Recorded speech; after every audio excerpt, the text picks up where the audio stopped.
Good afternoon, ladies and gentlemen. Welcome to Gallatin, Tennessee. We're on the campus of Volunteer State Community College for today's single game, 9 inning contest between the Calhoun Community College Warhawks and your Volunteer State Pioneers.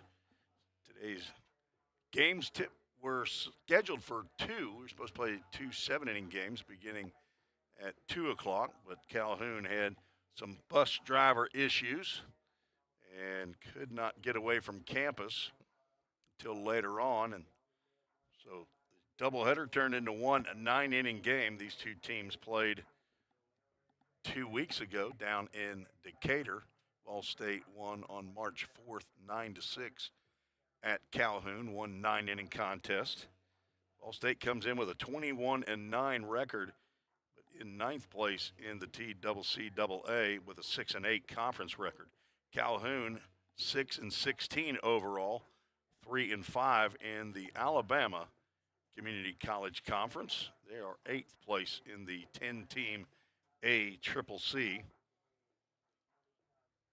As you see, our umpires are meeting with the head coaches. Jim McGuire in the red, Cody Gaskell in the blue. He is a Vol State alum, played here at Vol State for 1 year in 2008-2009, went on to play at Tennessee Wesleyan University, and then came back right after he finished playing and was an assistant coach here under Mike Crosland at Vol State for a few years. He's been at Calhoun now for 7. This is his 7th year. So welcome him back to Pioneer Field here at the Tim Garrett Baseball Complex. Let's get to our Toyota of Gallatin starting lineups first for our visitors. The Calhoun Warhawks leading off playing right field, Jack Beaning. Batting second, playing first base, Bryce Purcell. The DH is Sam Hogue. He'll hit third, and the cleanup hitter, Cooper Phillips, plays third base. Batting fifth is center fielder Lawson Collier. Chase Marshall, second baseman, will bat sixth. J.D. Rojas bats seventh. He'll play shortstop. Kai Kuroda is the catcher. He'll hit eighth. And batting ninth, left fielder Seth Walton. On the mound for the Calhoun Warhawks, number 29, Raiden Presnell. 6 foot, 170 pound sophomore right-hander from Athens, Alabama. Presnell on for his 7th appearance of the year, second start of the year. 9 2/3 innings of work, 12 hits, 11 runs, 8 were earned. 8 walks, 5 strikeouts. Has a 7.45 ERA. He will face a starting lineup that looks like this for Vol State. Drew Plummer, he's going to lead off and play second base. Reed Mashinsky batting second, playing right field. Easton Denning in that 3-hole, playing first base. Gage Hoover, the cleanup hitter, he's out in left field. Scotty Dean behind the plate, batting fifth. Devin Thrain in center field, he hits sixth. Lex Falsoni, the DH, today. He'll bat seventh. Hudson Blank will hit eighth and play third base. Brady Nepper at shortstop, batting ninth. And on the mound for the Pioneers, number 36, Max Castle. Max getting his second start of the year. He has a 1-0 record. 14 1/3 innings of work, 10 hits, 9 runs. 5 of those are earned. Walked 15, struck out 7. 3.14 ERA. The 6 foot, 175 pound sophomore right-handers from Clarksville, Tennessee. Pitched his high school ball at Clarksville Academy. He's an accounting major here at Vol State. The son of Jeep and Elizabeth Castle.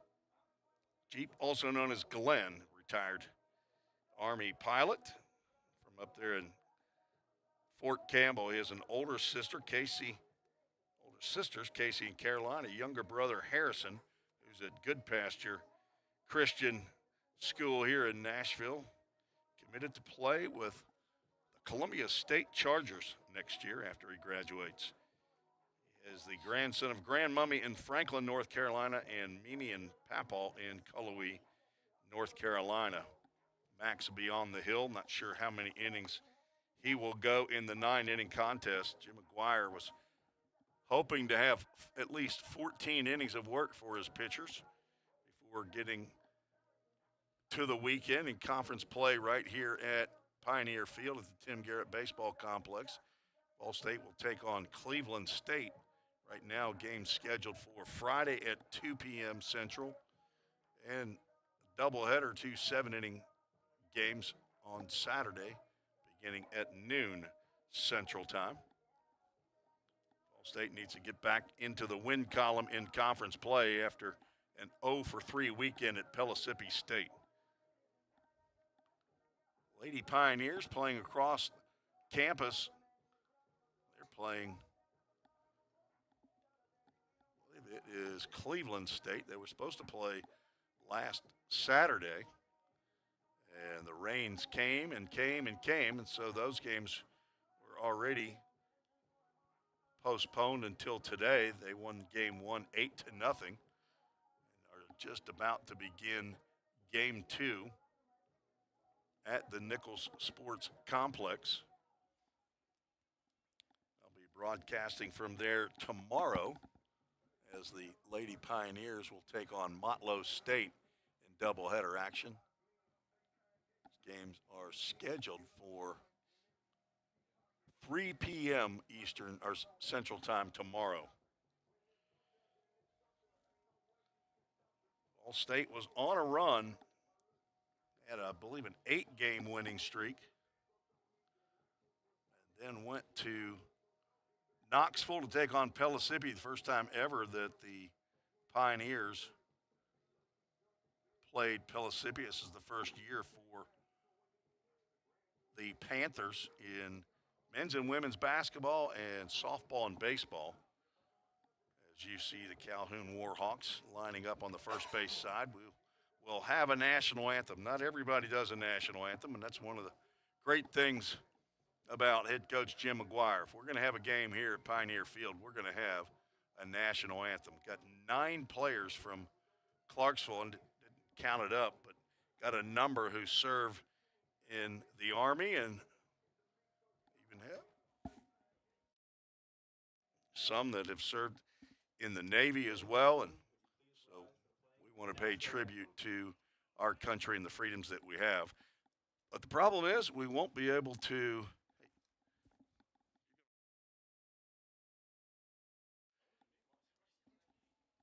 and so we will not be able to carry the national anthem here on YouTube channel, as we don't want to get kicked off. As you see the Pioneers taking the field, Luis Maldonado behind the plate, shaking hands with Scotty Dean, as is John Higdon, who will be on the bases.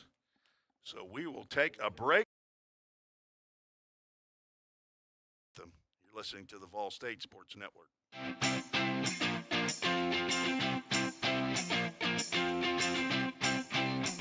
Take the step. 1, 2, 3, just like that. Take the step, the one you've always wanted to a better you and a brighter future. Choose a path to create, innovate, or educate. A path to your career. One that builds you as a person, or one where you build for the people of the future. Choose a path to save lives or check eyes, to study the human body, soul, and mind, to fight crime both in person or online, to code, market, or be an entertainment rock star. Take the step to your full potential, to everything you've dreamed of. Take the step here, there, and eventually everywhere. With the pros of the profession, the Grammy winners, the commercial producers, the engineers, the doctors. Life is full of steps, so why not make yours count? This is us. This is VolState.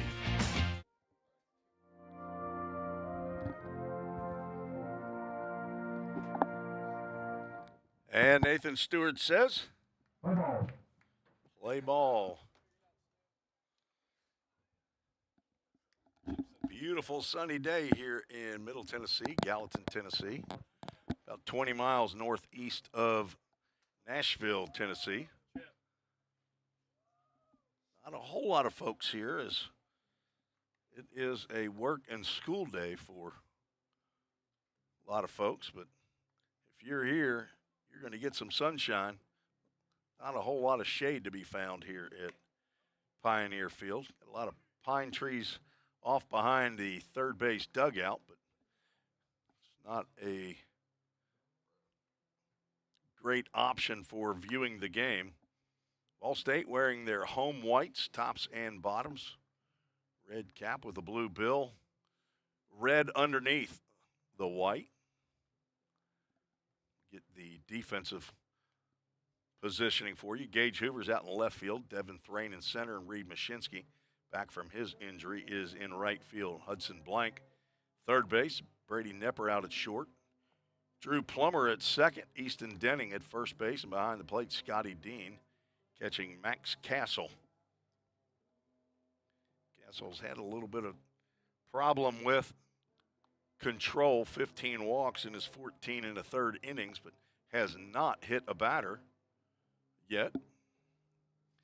Not looking for him to do it today. We're looking for strikes from Mr. Castle today. Former full count Fall League high school player out of Clarksville Academy.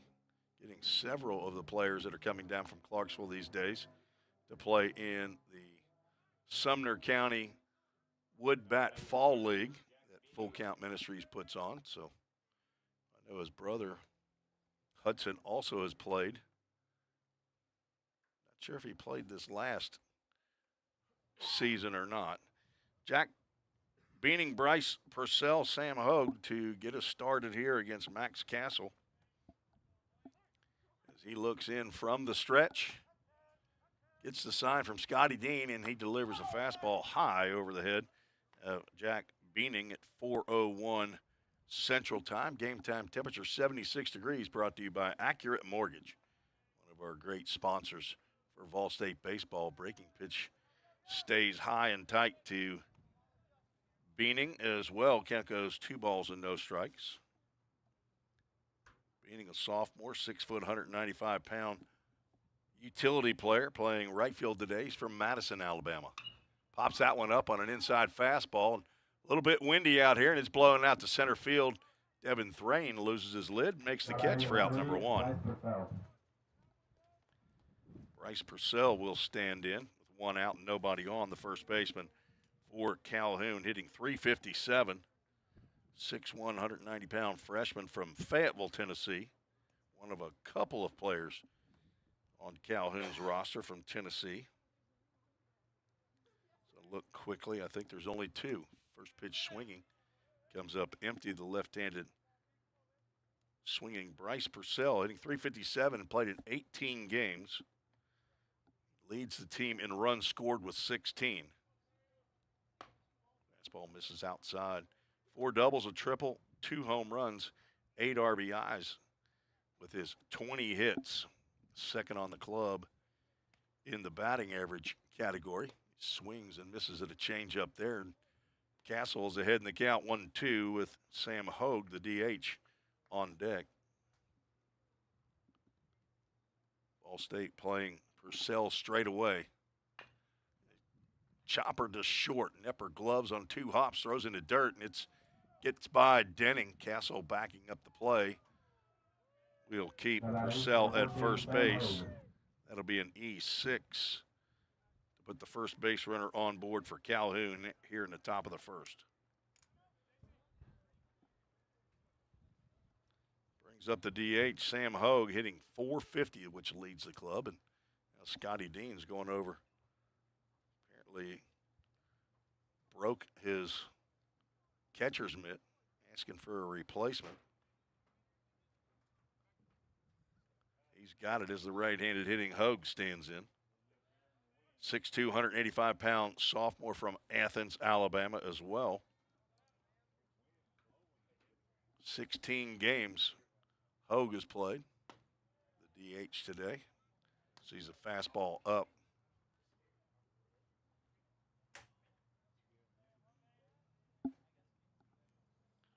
The wasp infestation starting up here in the press box. 1-0 pitch just outside. Castle behind now to Hogue as he got behind Jack Beaning to begin the game. Purcell, 4 stolen bases over at first base, has not been caught. There's a slider that misses, guessing outside. Calhoun doesn't run a lot. They've attempted 40 stolen bases, only been caught twice this year. 3-0 pitch coming from Castle. That's going to catch that outside corner, and 3 balls and a strike with Cooper Phillips, the third baseman, standing on deck.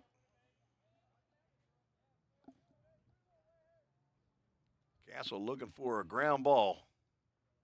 It's another slider. That catches the outside corner. Nice pitch by Max. Hogue does not offer on the sharp breaking slider. And we have a full count Ministries, full count. Top of the first, just getting started on 9-inning contest. See if the runner's off. He is off of the pitch. Ground ball to third. High hop to Blanky. Drops it, picks it up, throws it to Denning, who stretches. And the throw pulls him up toward the interior of the infield. That'll be another error, as back-to-back errors on the left side of the infield to put runners at first and second for Calhoun here in the top of the first inning.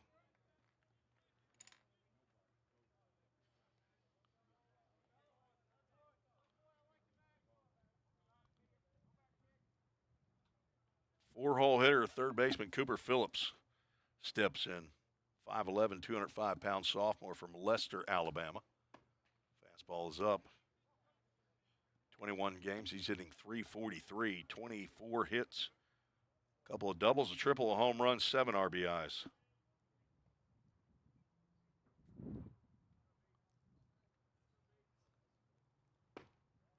Right down Broadway for called strike.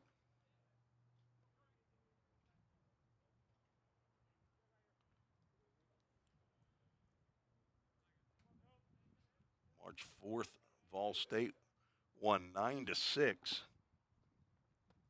slider there. That's going to just barely catch the front edge of the plate. Back and forth affair until VolState scored 4 in the top of the 8th.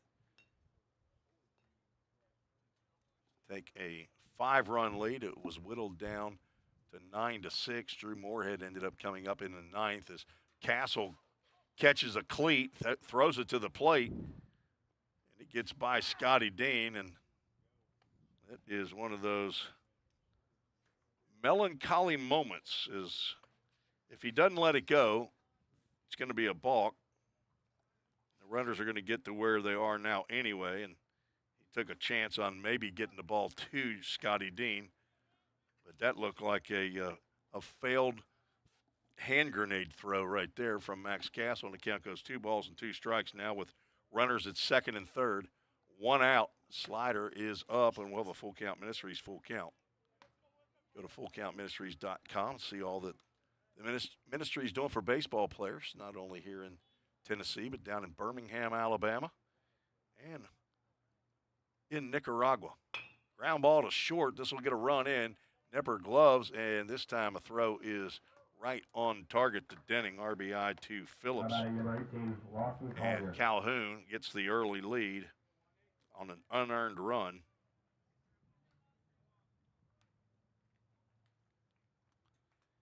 Lawson Collier stands to the plate. Runner at third, 2 outs.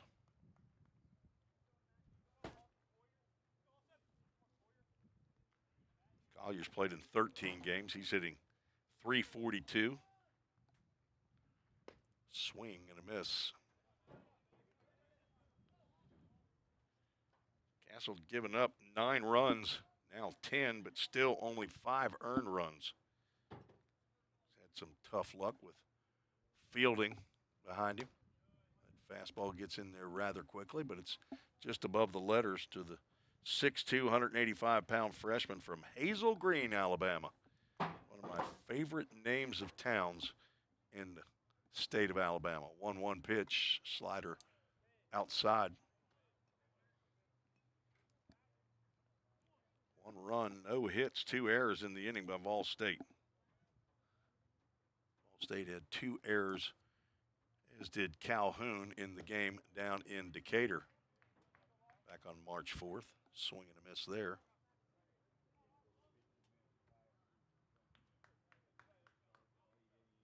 VolState gave up 6 runs. 5 of those were earned in that contest. Nice block there by Scotty Dean to save a run on a good breaking pitch in the dirt. Good pitcher-catcher combination. Pitcher wants to be able to throw that ball in the dirt, but you have to trust your catcher to stop it.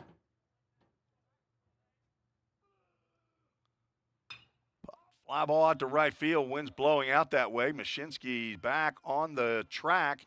Hauls that one in for out number 3. Calhoun with 1 run. No hits, 2 errors, and 1 runner left on base. We head to the bottom of the first. VolState down 1-0. We're all working in the cloud. But what really is the cloud? If you start pulling back the clouds themselves, you find out it's an infrastructure. Computer science is really computer engineering.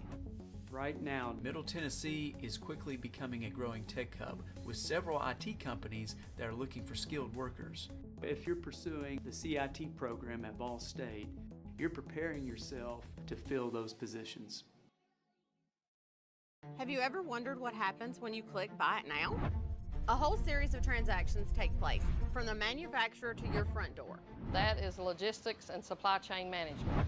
At VolState, we offer end-to-end supply chain courses. Going into the future, our students need to understand these processes. A lot of business is dependent upon getting a product on time. Students here at VolState are able to leave here with that knowledge. Because the supply chain Is counting on me. Rayton Presnell's on the hill for Calhoun. Right-hander from Athens, Alabama, 6 foot, 170-pound sophomore, getting his 7th appearance of the year. It is only his 6th or 2nd start. Does not have a decision on the year. 9 2/3 innings of work, 12 hits, 11 runs, 8 of those are earned. 8 walks, 5 strikeouts. Not given up a home run, but he has plunked 5 opponents on the year. 7.45 ERA, and the number 1 fan has shown up. That is Dr. Wendy Tostenson, the president here at Volunteer State. She's just taking a little break. She came in really, really early, so she is just snuck out a little bit. She works weekends. I wasn't even up by 8 o'clock, probably. I might have been. I got grandkids at the house. Drew Plummer looks at the first pitch from Presnell, and it's down low. Drew, the redshirt sophomore from Summit High School. Trying to get things started here. Get the first hit of the ball game for either team. Dr. T, I want to thank you for that new door we have right there. It is every time I come in, that is Dr. T's door. I'm telling you, you get things done. Take pride in our press box up here, and had a 1902's door. Plum drives one out to right center field. Nobody's going to get to that one. That's going to hit the hit after hit sign in right center field. And a doodad double leading off the bottom of the first for Drew Plummer. Good start for the Pioneers.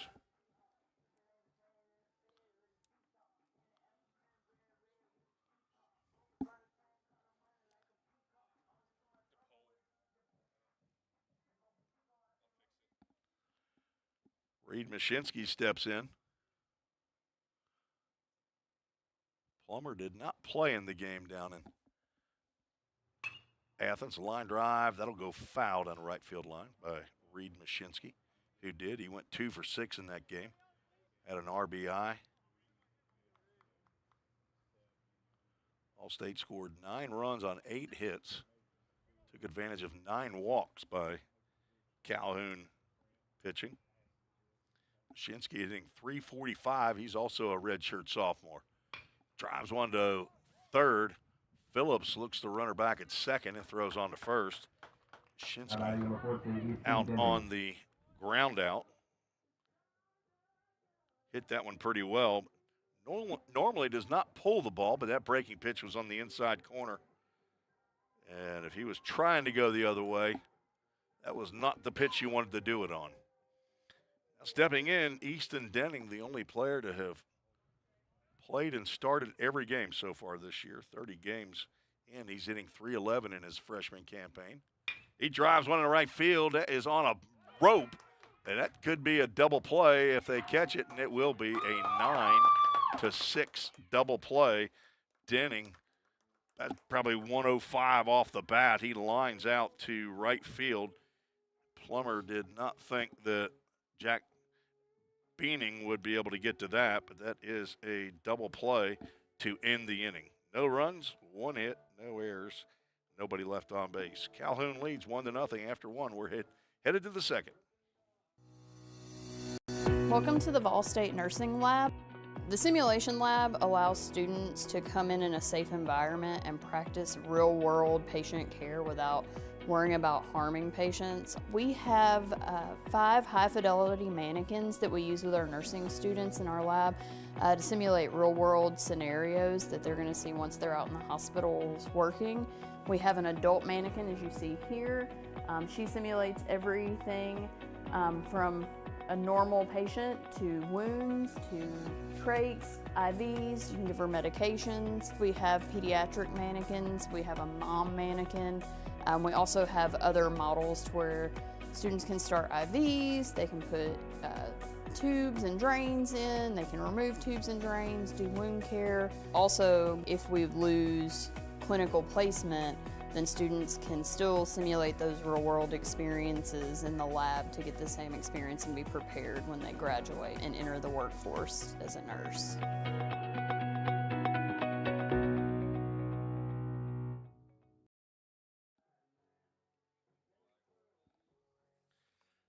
Summit Concrete call to the bullpen here in the second. Max Castle goes an inning. Gives up no hits, 1 run. It was unearned. Does not walk a batter, nor strike out a batter. Pitches to 5 Warhawks. And on in relief is another right-hander, 6'2", 180-pound redshirt sophomore Caden Blackford from White House High School in White House, Tennessee, marketing major, the son of Jeff and Kim Blackford, brother to Alexa and Davis.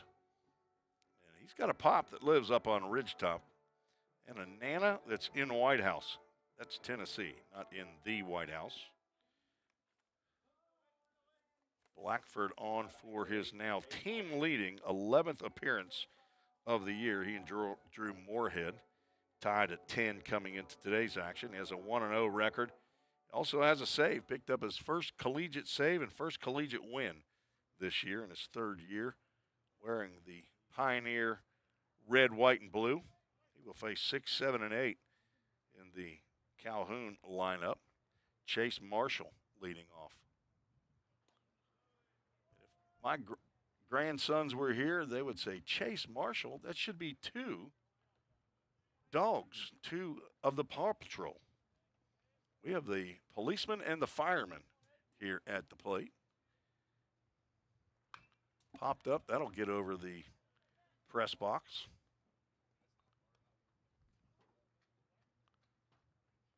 Chase Marshall hitting .246, playing in 22 games. 6'1", 195-pound sophomore from Moody, Alabama. Ground ball to third. Blank getting another opportunity. He throws over to first base and retires Marshall. Couple ground balls to each of the left side of the infield so far, and they are 1 for 2 on plays. Brady Nepper and Hudson Blank errors on the first 2 ground balls that they saw. The next 2, they retired. The batter runner, J.D. Rojas, stands in. Nobody on, 1 out. Looks at a pitch down. Playing in his 23rd game of the year.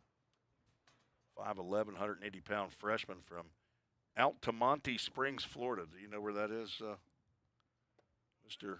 Sarasota, Florida? Swing and a miss. wonder if that's just supposed to be Altamont Springs. Seems like I've heard of Altamont Springs. If you know where it is, you know what to do. That ball's drilled out to center field, but Devin Thrain, he's going to go back a few more steps as the wind's blowing out that way. Makes the catch for out number 2. You want to send an email and join the show at treesports@gmail.com. I don't market. I don't send you materials to try to get money out of your pocket. All I do is just give you a shout out. Maybe you can be a on the street reporter for me. I like to know where places are. Altamont. It's got an E at the end. Springs, Florida. Guy Coroto's at the plate, though. Breaking pitch from Blackford Sales in there for a called strike. He's a 5'9", 175-pound freshman from Madison, Alabama. Got a couple of those guys. Swings and fouls that one back. Blackford looking for a clean 1-2-3 inning here in the top of the second. After Castle goes 1 inning. This might be 9 pitchers for VolState. Breaking pitch, and there is a Chick-fil-A Gallatin strikeout to end the top of the second inning. First strikeout of the game, and good inning there for Caden Blackford, the redshirt sophomore. We'll head to the bottom of the second, VolState, see if they can push a run across or 2 or 3.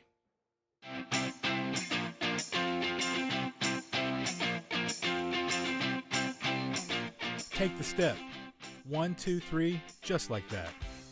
Take the step, the one you've always wanted to a better you and a brighter future.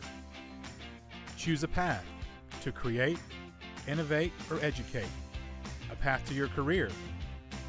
One that builds you as a person, or one where you build for the people of the future. Choose a path to save lives or check eyes, to study the human body, soul, and mind, to fight crime both in person or online, to code, market, or be an entertainment rock star. Take the step to your full potential, to everything you've dreamed of. Take the step here, there, and eventually everywhere. With the pros of the profession, the Grammy winners, the commercial producers, the engineers, the doctors. Life is full of steps, so why not make yours count? This is us. This is VolState.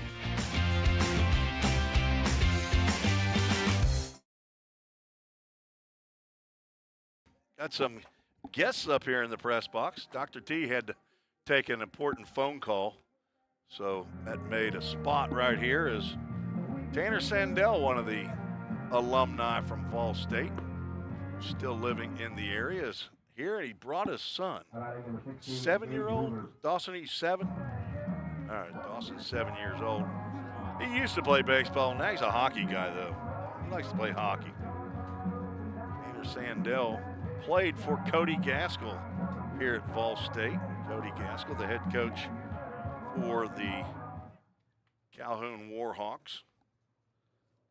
As VolState will send 4, 5, and 6, and there is a sliced liner by Gage Hoover down the first base line. That made John Higdon jump for joy down that first base line. The base umpire, Lucas Wilburn, the first base coach for the Pioneers down at first base, he was nonplussed. 0-1 pitch, nice slider there by Raiden Presnell in his second inning of work. Beautiful sunny day here in Middle Tennessee. A little bit of wind blowing. Gage Hoover likes wind. Hard shot to short. Glove by Rojas, and he throws. Catch is made by Bryce Purcell for out number 1. Gage Hoover leads the squad in home runs. 6 home runs. I had my grandson Reese Snapka up here yesterday, and he wanted to know who hit the most home runs. I pointed him out, said it was number 16. I said he hit those 6 home runs on only 2 days. He's played in 29 games. This is 30th game of the year, and he had 2 really big days. He's had big days the rest of the time, too. He's hitting .345, so, but those 6 home runs, 29 RBIs, collected a lot of those in 3 games over 2 days. Scotty Dean hits fisted, and luckily for him, as he a little slow getting out of the box as he got jammed on that inside pitch. And it's foul down the third base line, gloved in foul territory by Cooper Phillips. Scotty Dean hitting .291 in 22 games. The transfer from Chattanooga State is leading the club in on-base average at .518. A lot of that is due to it's been plunked 11 times. It's tied for second in the conference.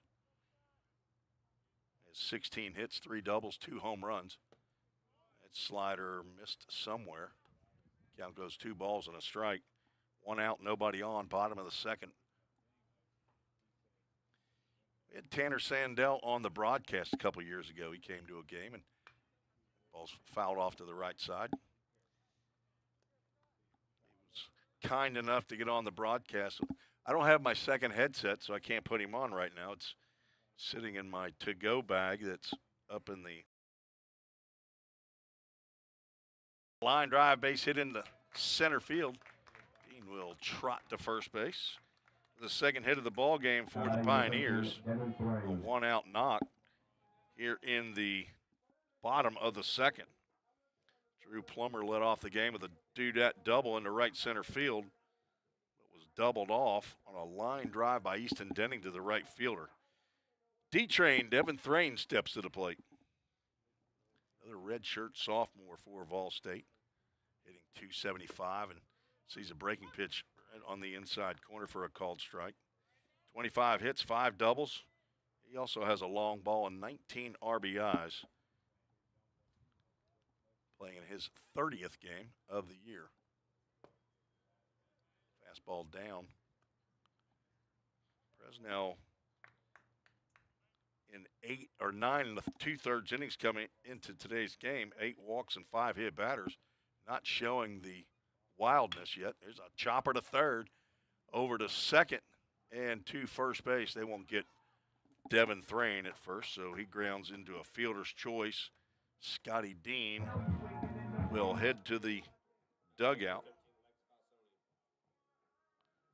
And now 2 outs, Devin Thrain at first base with Lex Falsoni coming to the plate.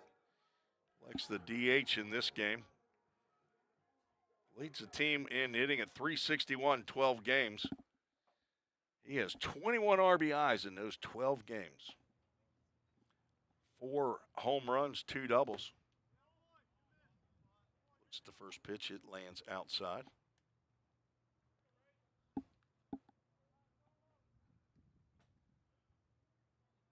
Thrain with 3 stolen bases. Let's see if he's off. He will not, as that breaking pitch backs Falsoni up, but it curves right across home plate. Goes a ball and a strike. We don't have the scoreboard up here, right? Somebody's falling asleep. Unless that's we got a delay as the throw over to first base. The Toyota of Gallatin scoreboard shows 1-0. But I bet you our scoreboard on the stream doesn't. Alex Tromke is all over it, even while he's playing his game on his cell phone. He thinks he's got this directing thing down. He can multitask. Somebody needs to let the guy in the whoever running the scoreboard that counts 1 ball and 2 strikes. On deck, Hudson Blank. Runner does not go, and it's a ground ball to short. Throw on the run, dug out by Purcell, and Falsoni's retired. Nice play by J.D. Rojas to end the inning. No runs, just like the first inning, 1 hit. No errors. This time we left the runner aboard. After 2, Calhoun leads 1-0. You're listening to the VolState Sports Network. Hey, Jake, that personal price you gave me was a home run. I can't wait to give you some free baseball lessons. Man, I'm really excited about this myself. But you do realize the thing with Toyota of Gallatin is everybody gets the personal price. It's what makes us special. Wait, what? Everybody gets it? Everybody gets it. Let's play ball. Okay. Jake, you ready? Let's do this, Coach.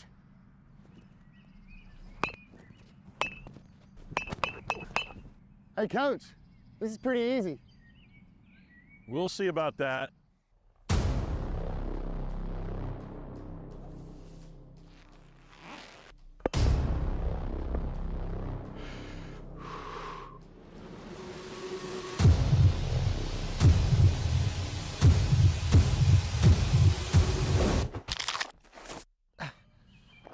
Oh, I think I pulled something. Yeah, better luck next time, old man.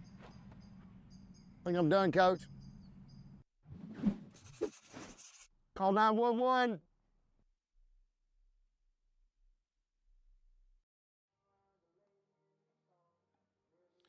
Caden Blackford back out on the mound for the Pioneers for his second inning of work. He came on in relief of Max Castle. Max had a pretty good outing, I think. Should have been out of it 3 batters. After 1 out, ground ball to short and a bad throw in the dirt.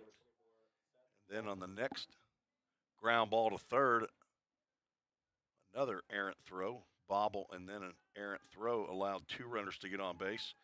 Wild pitch moved both runners up 90 feet, and a ground out. Scored Purcell. Blackford delivers the first pitch, change up down on the knees for a called strike to Seth Walton, the number 9 hole hitter, playing in only his second game of the year.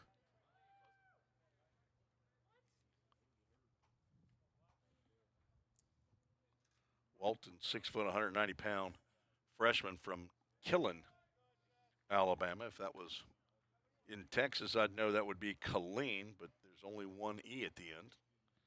So I'm assuming that's Killen, K-I-L-L-E-N. He's an outfielder. Playing left field here, 0 for 2 in his first game.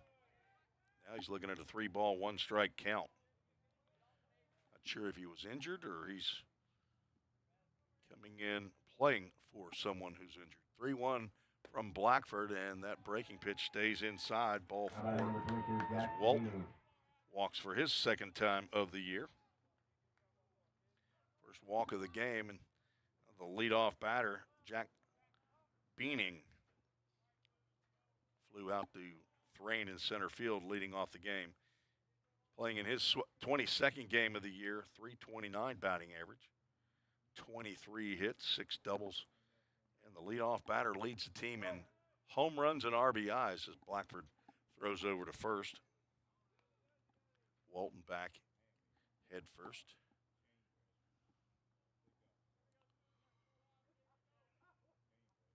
Calhoun 1 run on no hits.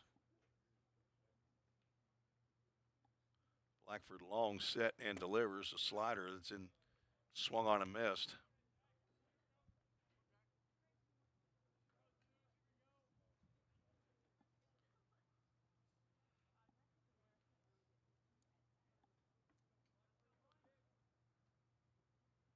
He drills one to deep left field. That ball's leaving the yard.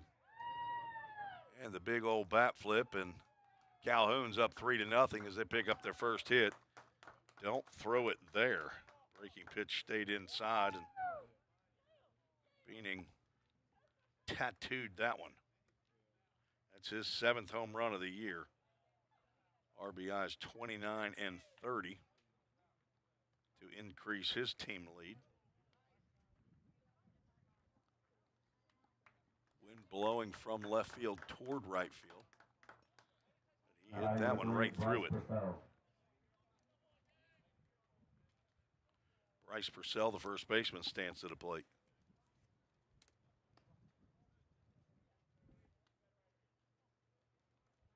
Second home run given up this year by Caden Blackford. Came in with a .338 ERA.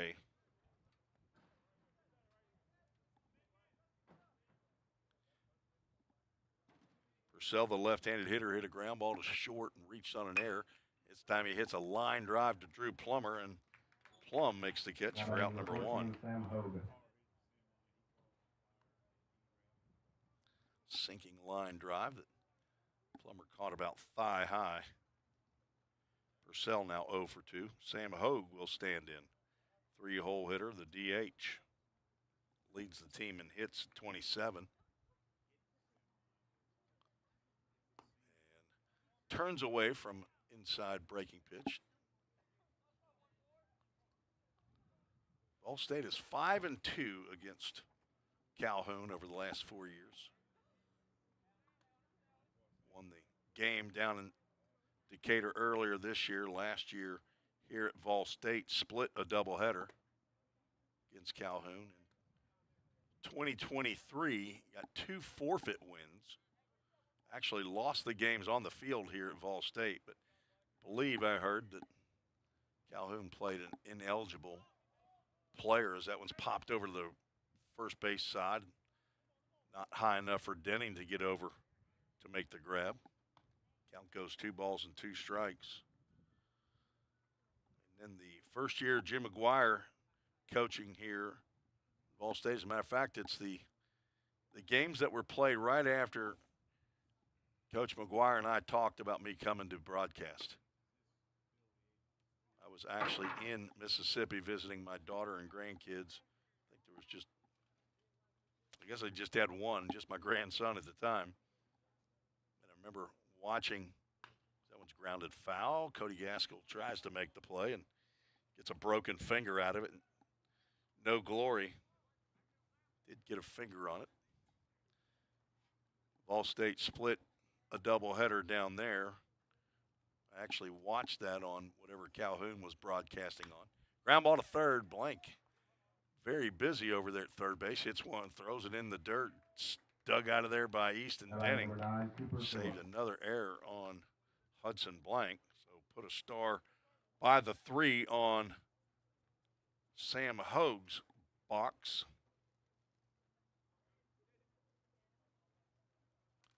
And now 2 out, 2 are in.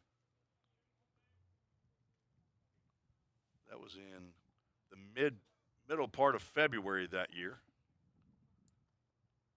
I think VolState played Calhoun right out of the box those first 2 games and then ended up coming back home. I think I watched a couple games, scored them, and then got my equipment out and started broadcasting. Been broadcasting almost every home game since.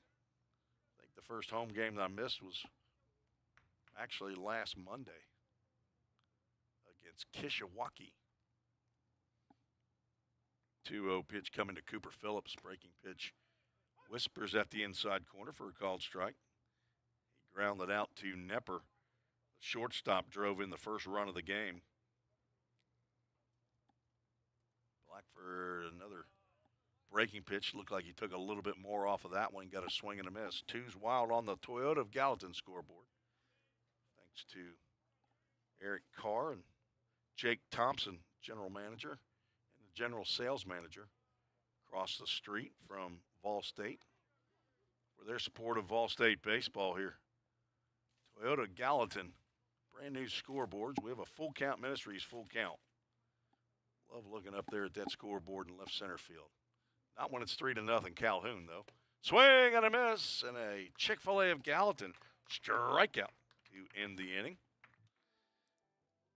Calhoun puts 2 more on the board on a walk and a big fly out the left field by Jack Beaning, his 7th home run of the year, and Calhoun leads 3-0. VolState needs to get the sticks going in the bottom of the 3rd. You're listening to the VolState Sports Network. A degree in criminal justice can help you find the exciting career that you've been looking for. As a member of law enforcement, as a crime scene investigator, a teacher in a classroom, a detective working on cases, a lawyer or a judge, or nearly any job where you get to put the bad guys away. Learn more at volstate.edu. Cybercrimes take place online, and companies need more well-trained workers to stop it. VolState is training me to help combat cybercrimes in the future. We're training them for those type of jobs that are out there.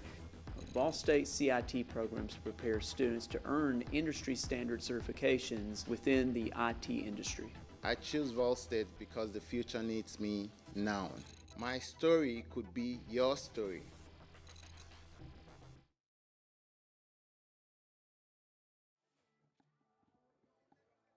Raiden Presnell now has a 3-run lead as he pitches in the bottom of the 3rd inning. He's going to face 8, 9, and 1 in the Pioneer lineup. Hudson Blank, Brady Nepper, and Drew Plummer.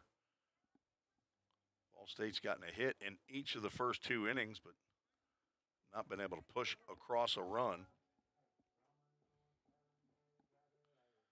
Blank hitting .308, Played in 18 games, 16 hits, 3 doubles, a triple, 11 RBIs.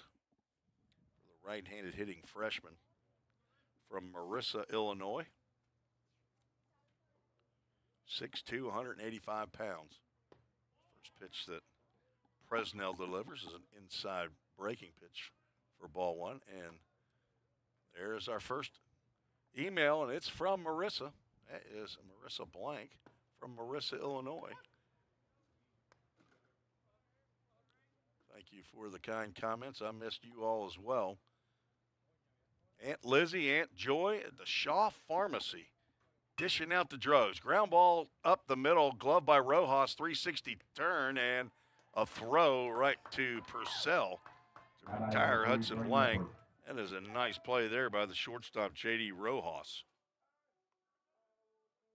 The old 360, you don't really like to pull that out unless you have to, but where that ball was hit, Rojas could not get around it,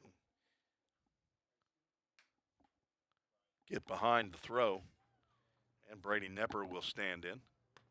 First pitch, fastball up. So Mom and Dad are Marissa and Josh, or Joshua. That breaking pitch gets in there for a called strike. Great Grandma Blank, she's in her recliner. She's watching and listening.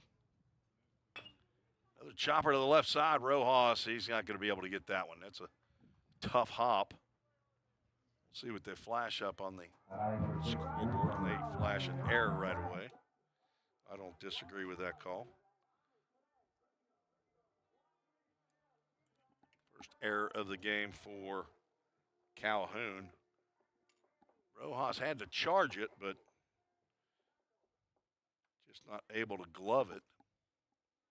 And Nepper's on at first with one out, brings up Drew Plummer, who doubled to lead off the bottom of the first for VolState. Looks at a breaking pitch in for a called strike.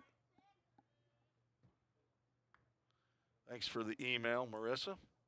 Thanks for being a fan of the broadcast. Big jump off of first by Nepper, but does not go. The pitch is delivered low. The Blanks are going to be here this weekend. We'll make sure to flag me down. Let's meet. I like to put faces with names. Doesn't mean I'll remember the next time. I try. I really do. 2-1 count to Plum. One on.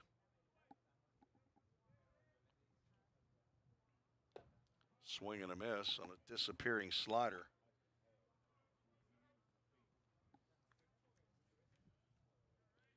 Drew's 5'11", he's 170 pounds.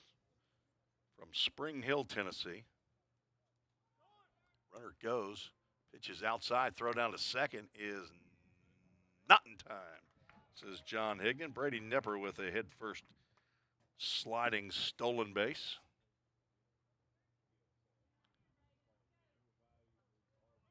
Nepper's first stolen base in now 2 attempts. So a runner in scoring position for Plummer, and he's got a full count. Ministries full count. Swing and a miss on a fastball tailing back in to Plum. First strikeout of the game by Presnell. Now 2 outs. Reed Mashinsky will stand in. Hello to Drew Plummer's Poppy and Nana in Franklin. Not sure if they're here or not. Bob and Lynn. And Nana Sue in Hendersonville. And Mimi in Spring Hill. As well as Bobby Plummer in Spring Hill. Stacy Plummer, his dad and mom. Mashinsky fouls that one off.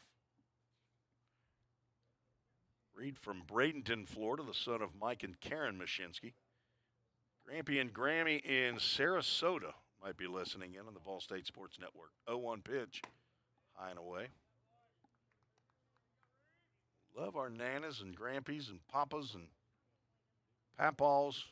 Got a picture from the Eben Hansen family over the weekend. I did not travel to Pellissippi, as some of you know.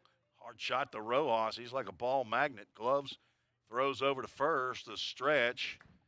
by Purcell is long enough to keep his foot on the bag.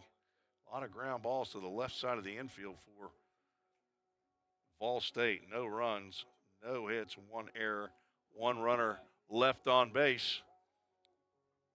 Down by 3, headed to the 4th. You're listening to the VolState Sports Network.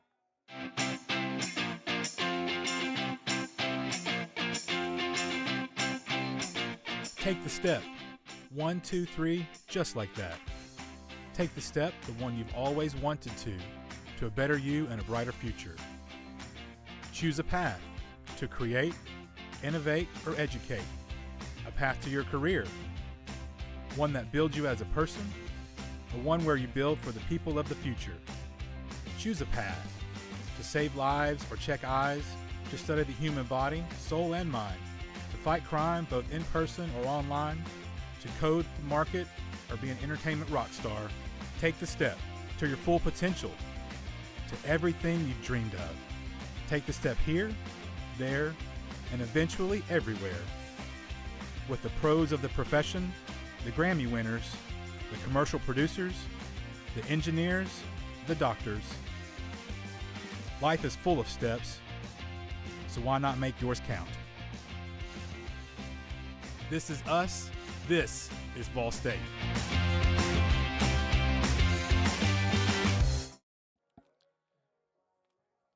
Summit Concrete call to the bullpen for VolState. Braxton Alexander out of the bullpen for pitching coach Trevor Mutzi, first-year pitching coach. Braxton Alexander is a redshirt sophomore, 6 foot, 195 pounds. He's from Woodbury, Tennessee. Cannon County High School, pre-nursing major. The son of Brian and Andrea Alexander. Big brother to Andrew, and hello to Papa and Mimi in Reedville, Tennessee. Alexander out in place of Caden Blackford, who goes 2 innings, gives up 1 hit, 2 runs. They were earned. Walked 1, struck out 2. Faced 8 batters. Alexander on for his 7th appearance of the year. He has 1 save in 6 1/3 innings of work, 7 hits, 2 runs, only 1 earned. Walked 8, struck out 6 as a 1.42 ERA. He'll face 5, 6, and 7 of the Calhoun Warhawks lineup. 6 and 16 is Calhoun. Slider is grounded to third. A lot of action on the left side of both infields. Blank gets one knee high over to Denning. 1 pitch, 1 out for BA. Braxton Alexander, one of 11 players as part of the full count 242 discipleship group. BA, one of 2 back for year number 2. Was part of the 10-man group last year. 5 pitchers and 5 position players a year ago. This year it is mostly pitcher heavy. Chase Marshall grounded out in his first plate appearance, leading off the second. Alexander pitches from the stretch, and fastball just missed outside.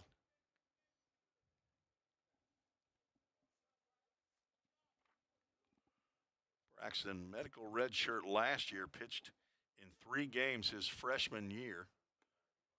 That one catches the knees on the outside corner. 3 innings of work, struck out 3 batters. Had surgery last year. He and Devin Thrain. Slider apparently a little bit inside. Count goes 3 balls and a strike. Trying to think who else part of that medical red shirt group. We've got several up here in the press box today, as we do, that help out with the broadcast. And PA and DJ as Marshall walks. Alec Tromke, my director, handles the camera switching and scoreboard and running the commercials. JD Rojas stands in. Nathan Stewart, our public address announcer. Caden Trigg, our DJ. JD Speakman actually doing nothing in the press box. He's here just in case somebody goes down. 1-0 count is up. Rojas flew out to center field in his first plate appearance. Third pitcher on for VolState. 9-inning contest. We might have 8. High chopper to the left side. It's going to be a tough play. Nepper gloves, and his throw's a little high, but Denning goes up.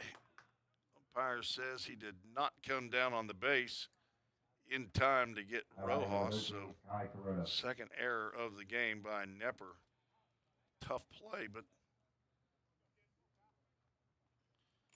Nepper did glove it. But his hurried throw a little high for the 6'3" first baseman, Easton Denning.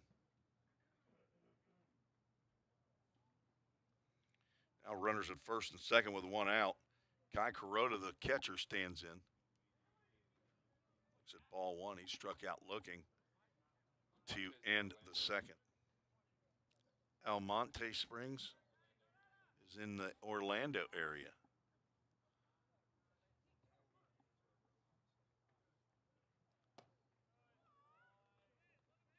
Alexander falls behind Kuroda with number 9 hole hitter Seth Walton on deck.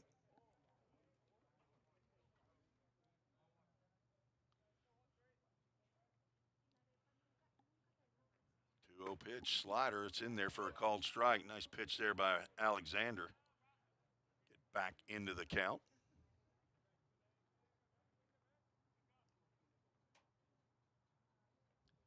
Lady Pioneers playing across the campus. Swing and a miss on a slider. Nepper, shortstop, was heading to second base. Alexander had taken his eyes off of the shortstop and had bringing the pitch to the plate. 2-2 count. 2 on, 1 out. Smoke to blank.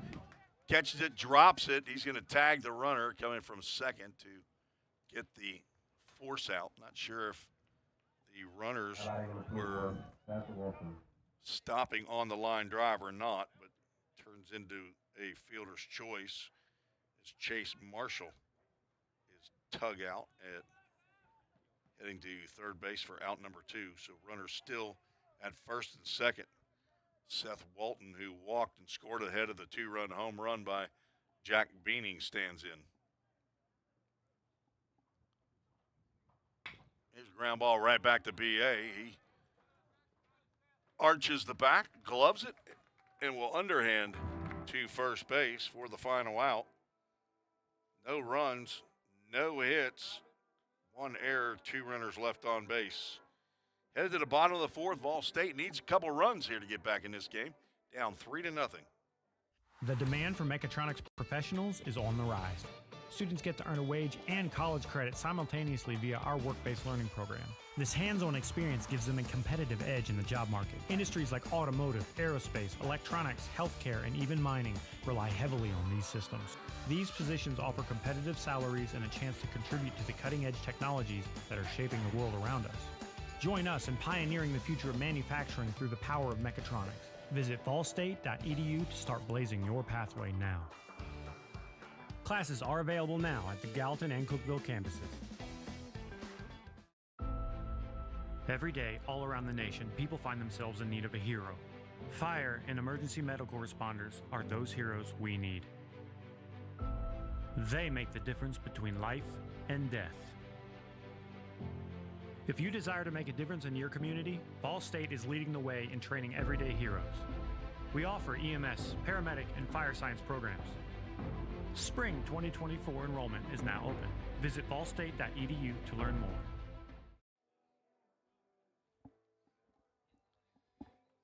Three, 4, and 5 due up for the Pioneers here in the 9-inning contest. No runs, 2 hits, 3 errors for VolState. 3 runs, 2 hits, 1 error for Calhoun. Calhoun plays in the ACCC, the Alabama Community College Conference. There are 20 JUCOs in Alabama that play baseball, 10 that play in Division I, and 10 that play in Division II baseball. Calhoun in the same division with Sneed State, Gadsden State, Lawson State. They are currently in 8th place, 3-5 in their conference. VolState 6-8 after the 0-3 at Pellissippi as Easton Denning sees a first pitch breaking pitch. He fouls off to the left side. Denning hit an absolute laser to right field. Jack Beening came in and made the catch through to second base to double off Drew Plummer, who'd led off the inning with a double. Swing and a miss on a changeup, and Denning's down in the count 0-2. He's having a phenomenal freshman year, hitting .311, leads the team in at-bats, leads the team in hits with 32, doubles, leads the entire conference in that category, 15 of those. Triple, 2 home runs, third in the conference in RBIs at 34. .534 slugging percentage. He has one base. That's grounded down the first base line, bobbled by Purcell, but he gloves and throws on to Presnell. Purcell to Presnell. We're out number 1. So Denning having a fantastic freshman year. And Gage Hoover will stand in. VolState left fielder. He grounded out to short in his first plate appearance.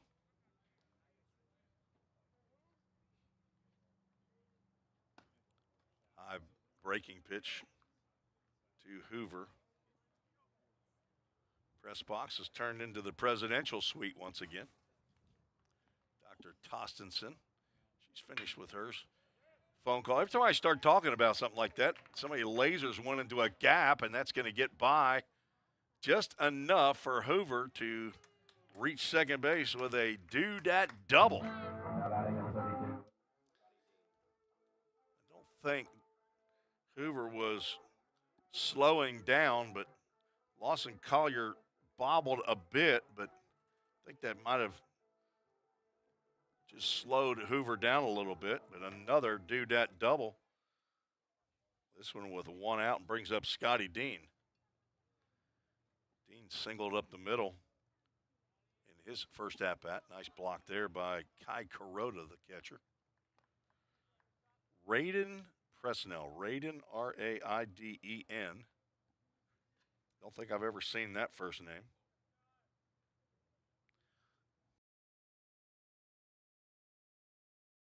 Nice backhand again by Kuroda. That pitch is in the dirt. He's asking for a new baseball. Apparently too much chalk, and Luis Maldonado, the home plate umpire, well, he won't even look at it. He's just going to throw it off to the side.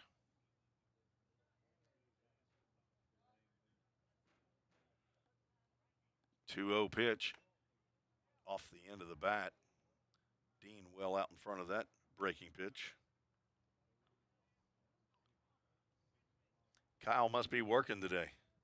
Mr. Tostenson, or is he here? Oh, there he is, standing down there. Is that his spot? Yes, Okay. He doesn't want to dirty up our press box. That's a drive into center field, and that is going to be caught. Hoover thought that might get into the gap, but again, another well-struck baseball. It lands right into the glove of an outfielder. Line out to Lawson Collier for out number 2. Evan Thrain stands in, reached on a fielder's choice in the second. Thrain looking for his 20th RBI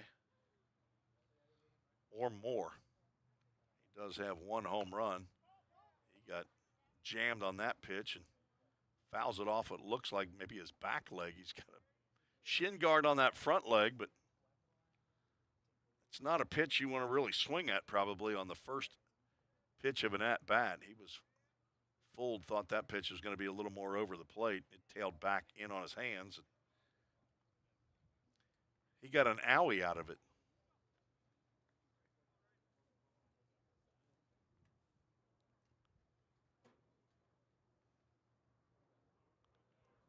Hello to TR. And that's not Tim Reese. It's Tim Rascal. He's checked in on treesports@gmail.com. He's in line at Disney with his youngest son, Bryce, for a few days during spring break. Fouls back. Count goes 1-2. That's the father of Bryant Rascal. The 3 Bs, the Rascal boys. I don't have them memorized. I just know they're all Bs. I do have Bryant's name memorized, though. I know him when I see him. Fastball's up. But I have my cheat sheets. Brady and Bryce and Bryant, the 3 Rascal boys. 2-2 pitch. D-Train starts the back away, and it lands inside. We'll have a full count. Ministries full count. VolState looking for that Framework Athletics first run of the game, and Gage Hoover wants to score so bad. Got a 1-out double. He's still there. Thrain fouls that one straight back. Probably would have hit just below us between the press box and the concession stand. Full count first pitch, foul ball off the bat of Devin Thrain. Lady Pioneers leading 4-0 across campus over at Cleveland State, trying to get 2 wins in conference. Full count pitch, smoke to third again, and Cooper Phillips gloves, throws on to first base. Telling you, the Calhoun defense, infield-wise, has been spot on, except for one play, the hard hit ball by Thrain. Cooper Phillips, nice play to throw on to first base. And VolState strands another runner. Collect their 3rd hit. Still trail 3-0. We're going to the top of the 5th inning. You're listening to the VolState Sports Network. Man, thanks to that ball and personal price you gave me, I was able to scoop me up some new kicks. Really? I like those. You look like you're ready for a marathon now. You know, on second thought, we're always looking for some fresh talent. Have you thought about going back and playing? Really? Man, have I ever. Wow.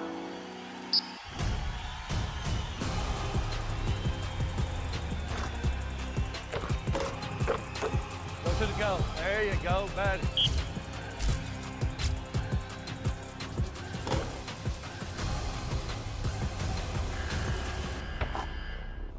Jake. You for real, Coach? Yeah. Well, here's the thing about the personal price, Coach. Everybody at Toyota Gallatin gets it. That's what makes us so special. Well, on second thought, I think we're all booked up. Come on, Coach. For real? Give me a shot. We'll pass. Oh, come on. Wow.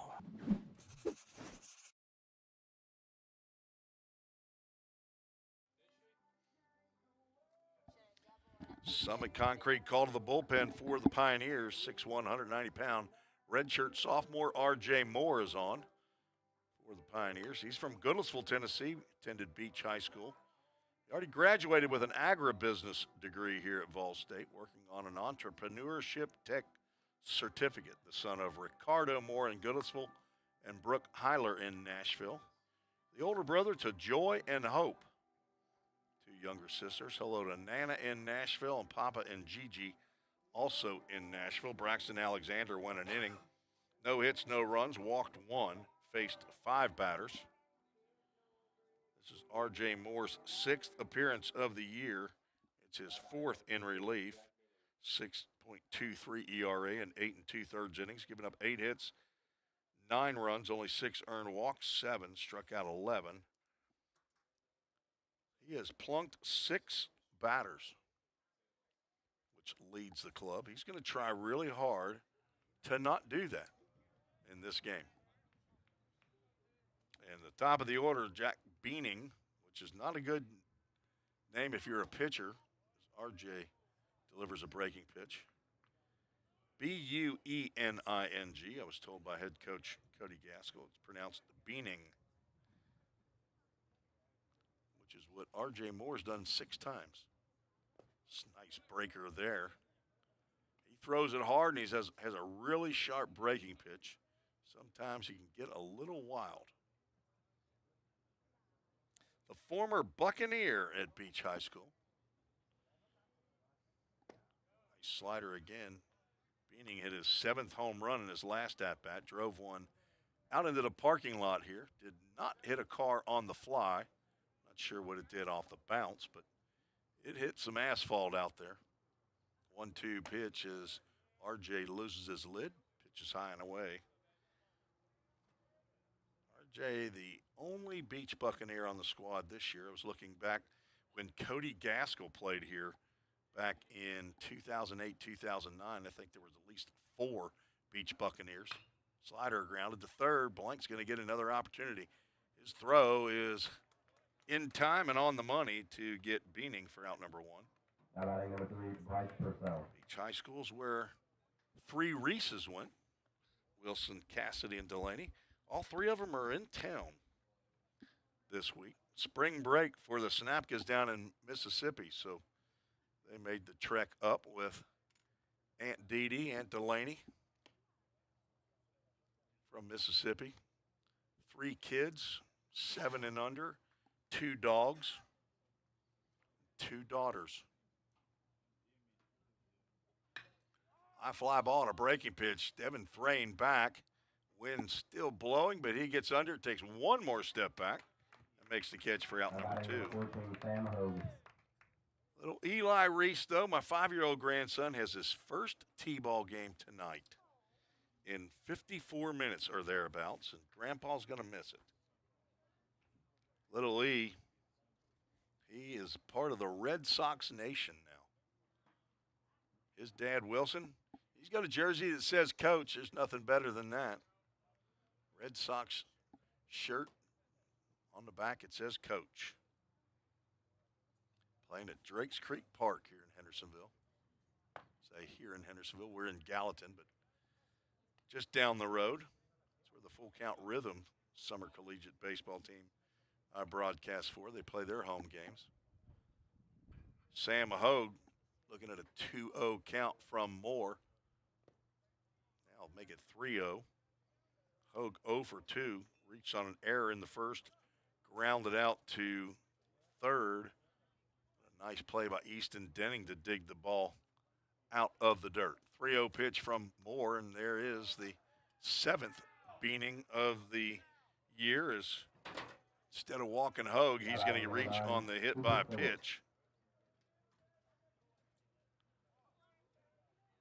VolState's only had 1-1-2-3 inning, and that was the first inning that Caden Blackford pitched in relief. Max Castle started the game, went 1 inning, gave up an unearned run.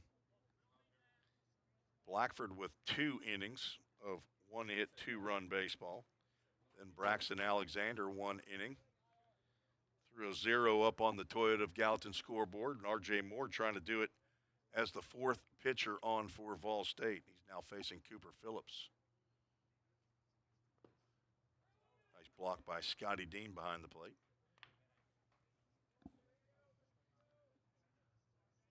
Kyle in for a second and then out. He's got some more sunflower seeds to eat. The first family here at VolState.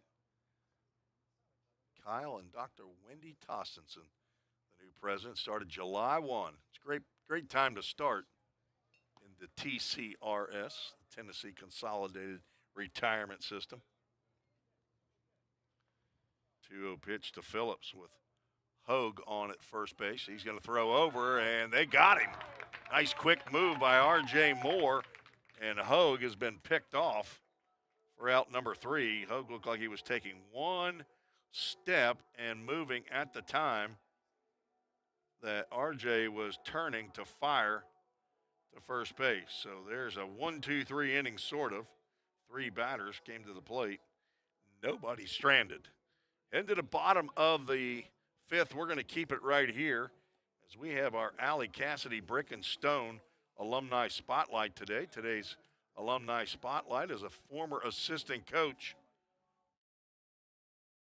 David Neighbors, who was an assistant coach here in 2002 and 2000 through 2012. And he coached with Cody Gaskell, and the head coach was Mike Crosland. He's got a brick out there in the alumni brick patio. I want to thank Allie Cassidy Brick and Stone for their donation of brick pavers to get us started on a 10x10 alumni patio. If you have a sophomore or a player who is leaving the program after this year, you want to memorialize their time as a VolState baseball player, send me an email at treesports@gmail.com, just like the Thrains have and the Plumbers. And I believe the Hoovers have done that as well. And we'll get a brick with their name, their position, and the years they played here at VolState. And I'll be happy to personally install that brick in the 10x10 alumni brick patio. Love to have 100% participation. Here's a sophomore right here, Lex Falsoni. Will step to the plate. Hopefully we'll have a brick with Lex Falsoni's name on there. I wonder if they'll choose to do Alexander Falsoni, though. I would just go Lex. That's what everybody knows him as. He looks at a breaking pitch in there for a called strike. As Raiden Presnell in his 5th inning of work, pitching a shutout against VolState. Drive out to deep right center field. Lex Falsoni has just left the building. Lex Falsoni is clubbing home runs this year. Solo shot. That is Lex's 5th home run of the year. 22nd RBI, and there's the Framework Athletics. First run of the game now. Sony had 1 home run a year ago and 5 RBIs. He's got 5 home runs and 22 RBIs. This is only the 13th game that he's played this year. Now 1 behind Gage Hoover, who leads the club with 6. Now Hudson Blank stands in. He slices one into right field. That's down for a base hit. Back-to-back hits brought to you by Hit After Hit. Blank now 1 for 2. And Brady Nepper steps to the plate. Hit After Hit has a sign out there in right center field. Lem Pilkington's sporting goods store in Nashville, Tennessee. Nepper reached on an error by his counterpart. Kyle stepping in. I need to get you a headset. Former JUCO player in Minnesota. You probably got some stuff to say. 0-1 pitch to Nepper. I've got my extra headset, though, up at the softball complex. I'm going to get it and bring it down here for the weekend. You come, and I'll put you on the headset. Nepper fouls that one down toward Jim McGuire. He doesn't even look at it. I mean, now he's pointing it. He says, hey, come, there it is. Come and get it. I'm not picking it up. Lex Falsoni began the inning with a big fly out to right center field over the Alley Cassidy brick and stone sign. As Lawson Collier, the center fielder, watched that one sail out of here. Solo shot to get VolState on the Toyota of Gallatin scoreboard. 3-1 is a score. VolState leads in hits with 5. Also leads in errors, though. There's a line drive that will get into center field. Blank is not stopping at second. The throw is just tipped off the cutoff man. And back-to-back hits as Brady Nepper lines one just over the outstretched glove of Raiden Presnell. And some activity in the Calhoun Warhawks bullpen down the right field line as we'll get a visit from, I assume that is Andrew Tubb, the assistant coach. I would assume he is the pitching coach. That's not Cody Gaskell, the former VolState Pioneer. So 3 straight hits by Pioneers here at the bottom of the lineup, 7, 8, and 9. Will bring up Drew Plummer, who's 1 for 2 in the game. 6 hits by 6 different Pioneer players. See if we can remedy that and get hits. We had hits and runs scored by every Pioneer in a game. I think that was against Alpena. One of those games that broadcasted last week. Calhoun scored an unearned run in the top of the first. 2 runs in the top of the third on a 2-run home run by right fielder Jack Beaning. Now VolState, there's a ground ball, could be 2. Over to second for 1 and on to first for a 4-6-3 double play off the bat of Drew Plummer. No RBI. But Hudson Blank does come in to score, and VolState down by 1. So Nepper out 4-6. And Plummer a 4-6-3 double play. Brings up Reed Mashinsky with the bases cleared.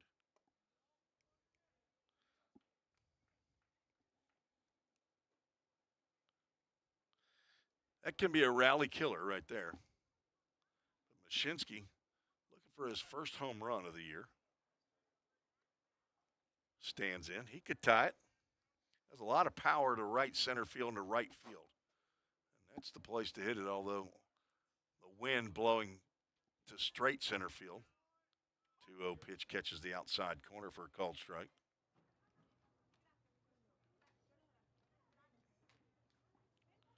Sometimes we like to play a little game here is there's a ground ball base hit to left field as Mashinsky's not finished with the inning. He collects his first hit of the game. He's 1 for 3.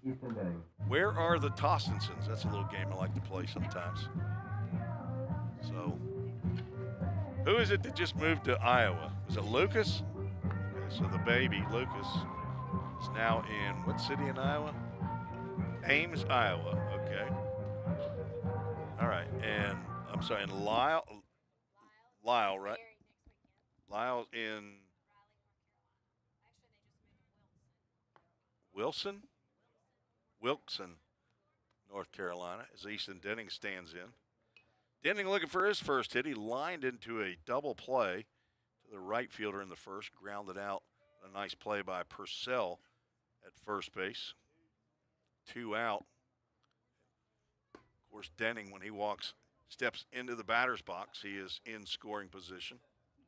He has 2 big flies on the year. Okay, so Lyle's in North Carolina, and what? There we go. Mary Logan. Mary Logan, where is she? Tifton, Georgia.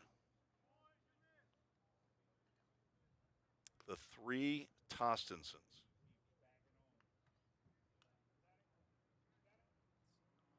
.3-0 pitch to Denning with Gage Hoover on deck. Raiden Presnell trying to get out of the inning, and he just 4-pitch walk to Denning. That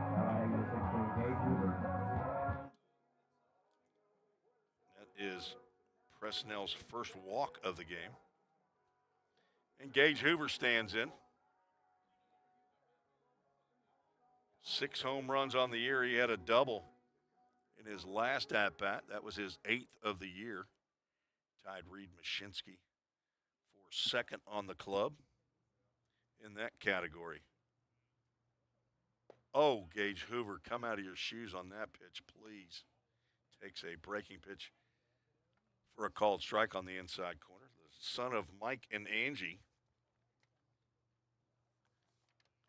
from Stewart's Creek High School. It's just a little bit lower there in case he was thinking about offering at the second breaking pitch. He's 6'1", 215 pound from Smyrna, Tennessee. That's the same hometown that's tapped at the plate. Sonny Gray, former Vanderbilt pitcher, and not sure how many different teams Sonny Gray's pitched for now, but it's a bunch. 18th round draft pick for the Oakland A's. Is he still with St. Louis now? So back with the Cardinals. He's been with the Reds. He's been with the Yankees, the Twins. Former quarterback. Slices that one foul. Gage Hoover and Sonny Gray, former quarterbacks of their high school. Gage Hoover's a 2023 Mr. Baseball, voted by the TBCA. He's got a younger brother, Michael, and he's got the grandparents up in Pittsburgh as that pitch is high. Wonder if Grandma Homer sent him some cookies. He was supposed to get some extra cookies for those 3 home runs in the doubleheader the other day. if he got any, Grandma Homer, he didn't share with me. Hello to the Hoppers, also up there. Fly ball to right field. That will get possibly into the bullpen. Nope, doesn't get there far enough, but it falls foul. The count remains 2 balls and 2 strikes with 2 runners on, and one of them, where's the number 2? That's Reed Mashinsky. Easton Denning. Looked like he thought about going back and re-tagging second base before he went to first, and then said, wait a minute, I don't have to do that. Didn't want to go in front of John Higdon, the base umpire, though. From Clarksville, Tennessee, Mr. Higdon. 2-2 pitch, swung on and missed, and Presnell gets out of the inning, but VolState scores 2 runs on 4 hits in the inning. No errors, 2 runners left on base. VolState got within 1, and this is a ball game. Well, but Summit Concrete call to the bullpen when we return right here on the VolState Sports Network. A degree in criminal justice can help you find the exciting career that you've been looking for. As a member of law enforcement, as a crime scene investigator, a teacher in a classroom, a detective working on cases, a lawyer or judge, or nearly any job where you get to put the bad guys away. Learn more at volstate.edu. Cybercrimes take place online, and companies need more well-trained workers to stop it. VolState is training me to help combat cybercrimes in the future. We're training them for those type of jobs that are out there. VolState CIT programs prepare students to earn industry standard certifications within the IT industry. I choose VolState because the future needs me now. My story could be your story.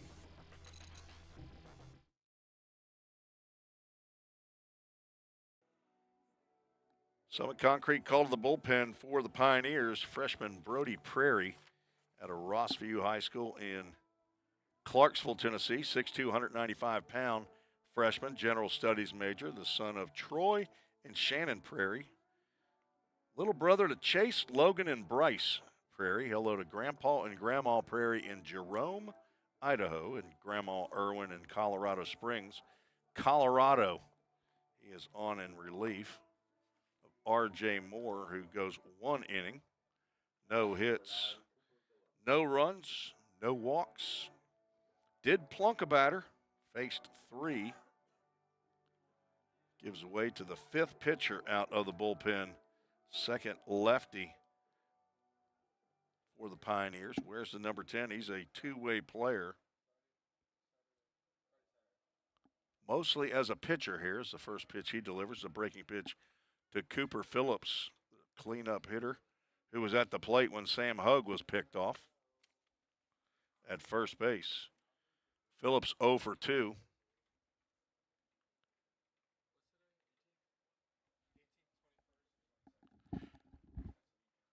Prairie on for his 8th appearance of the year, 7th in relief. He's got 2 saves in his collegiate career. That's drilled out the right center field.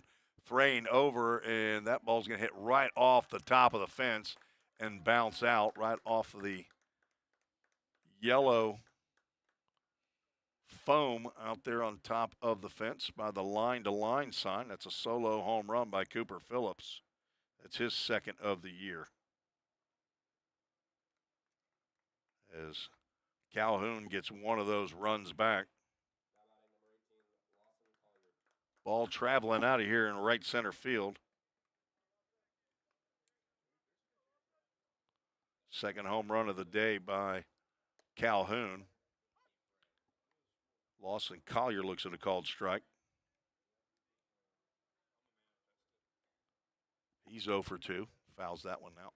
Off to the right. Prairie in 7 innings of work, giving up 9 hits, none of which were home runs prior to that. Fastball misses outside. 10 walks, 9 strikeouts. He has plunked 4 batters. Still getting over my 18 games in 5 days at the basketball conference tournament. Still don't have my voice completely back. I've also been helping parent 3 grandkids, too, for the last few days. So that's a high drive to left field. See if that stays in the yard. Back goes Hoover at the Hayden Schrum sign, and he makes the catch on the warning track, leaping right in front of the fence.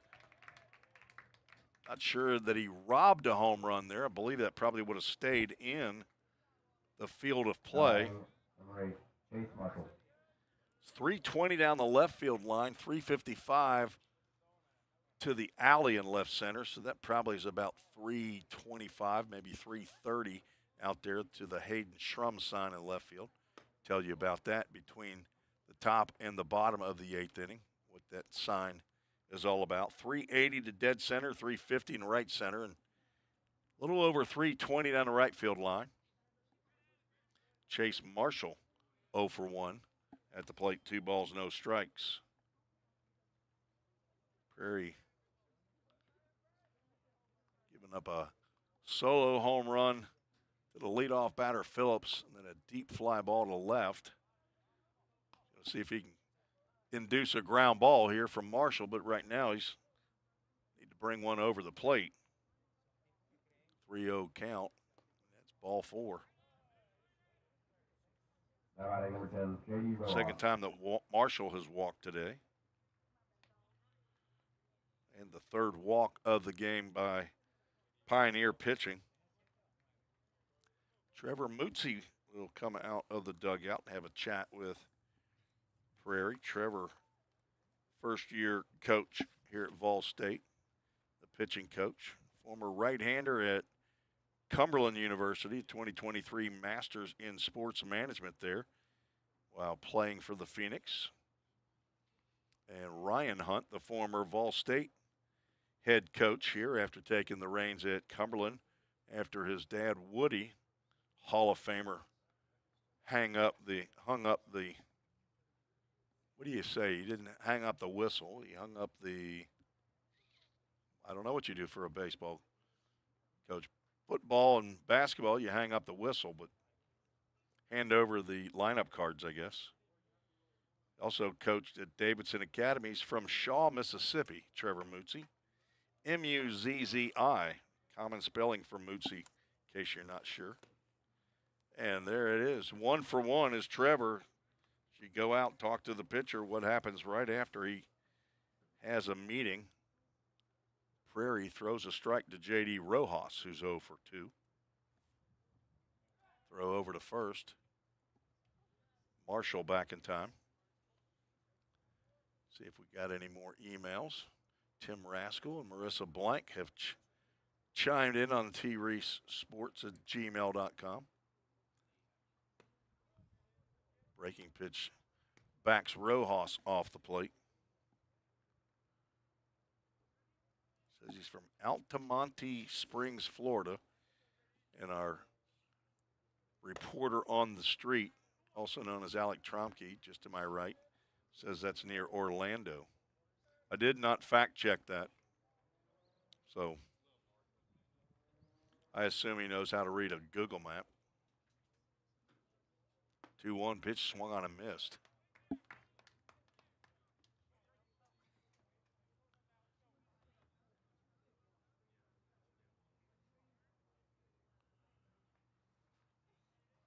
Another throw over.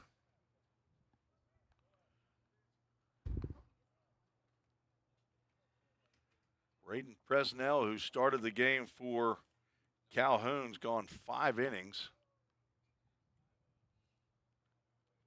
His longest stint of the year. That pitch misses high. Came in with only 9 2/3 innings of work. Longest outing was at Bevel State, 3 innings. Matched that with 3 at Chattahoochee Valley. Swing and a miss. Runner, or the batter, is out since there's a runner at first base, and that is a Chick-fil-A of Gallatin strikeout. Now 2 outs in the inning. Brings Kai Kuroda to the plate. 0 for 2, strikeout, and reached on a fielder 12-2, Calhoun leads. Swing and a miss, throw down to first, and that's going to get into right field. Heading down to second base is Chase Marshall on the errant throw by Scotty Dean as the ball ends up at Hudson Blank's position there at third base. So third error of the game by the Pioneers.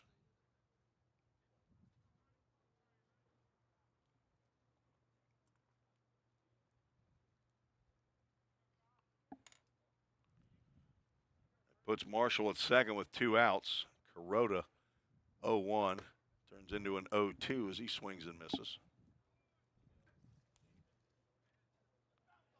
Kuroda playing in his 8th game of the year. This is the 23rd game for Calhoun. 0-2 is high.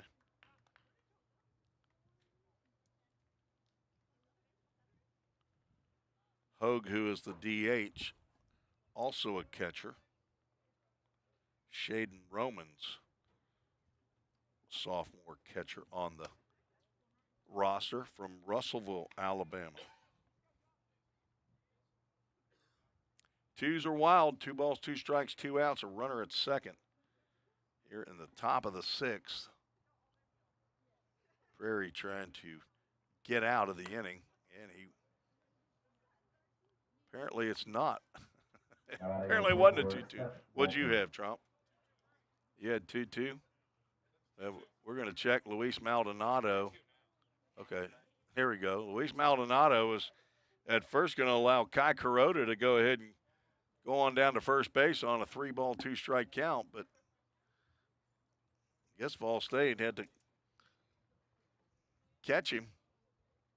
Can't get away with that around here. We have a criminal justice degree around here. Somebody here is probably studying criminal justice, although I don't know who that is on the VolState baseball team. I know we have a criminal justice major in softball, and Kuroda will get rung up for the second time. That's another Chick-fil-A of Gallatin. Strikeout back-to-back by Brody Prairie to get out of the inning, but a leadoff solo home run by Cooper Phillips. It's the 2-run lead for Calhoun. VolState bat in the bottom of the 6th. We're scheduled for 9 innings. We only have 1 game here today against Calhoun. You're listening to the VolState Sports Network. We're all working in the cloud. But what really is the cloud? If you start pulling back the clouds themselves, you find out it's an infrastructure. Computer science is really computer engineering. Right now, Middle Tennessee is quickly becoming a growing tech hub with several IT companies that are looking for skilled workers.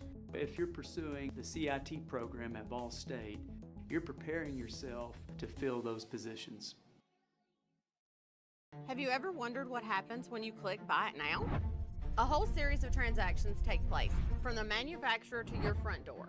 That is logistics and supply chain management. At VolState, we offer end-to-end supply chain courses. Going into the future, our students need to understand these processes. A lot of business is dependent upon getting a product on time. Students here at VolState are able to leave here with that knowledge. Because the supply chain is counting on me.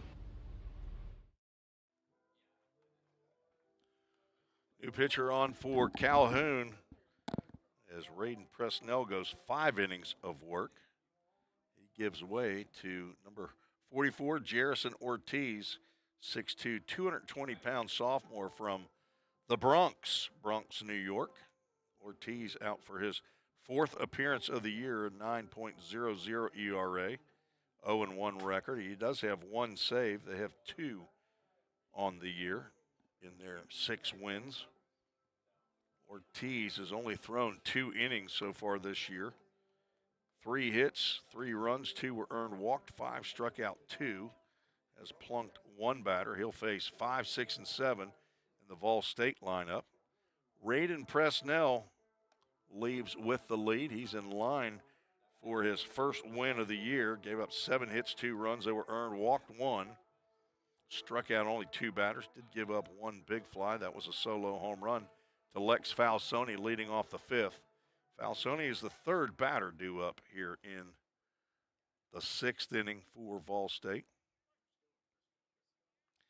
Scotty Dean stands in. He's 1 for 2.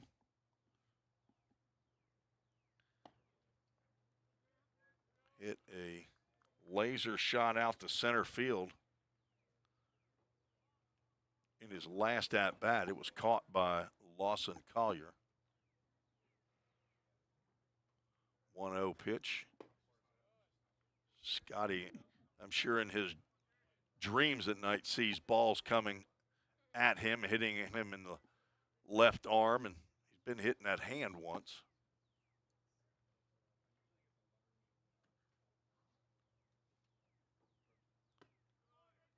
There's a called strike.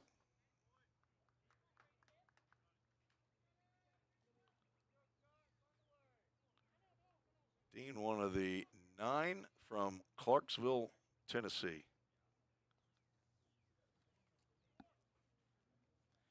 Transferred from Chattanooga State, where he played last year. Hit .313 for the Tigers. Played in 47 games, started 39. There's a fastball outside. 6'2", 230 pounds from Rossview High School. He and Drew Moorhead and Brody Prairie, the 3, I believe that's all that's from Rossview. There's one on the outside corner. We'll have a full count. Ministries full count. I believe we had 4 from Clarksville High School, 3 from Rossview, and 2 from Clarksville Academy. Cooper Wallace and Max Castle popped up in the infield on the 3-2 pitch. See who's going to take it. First baseman Bryce Purcell comes in and makes the catch.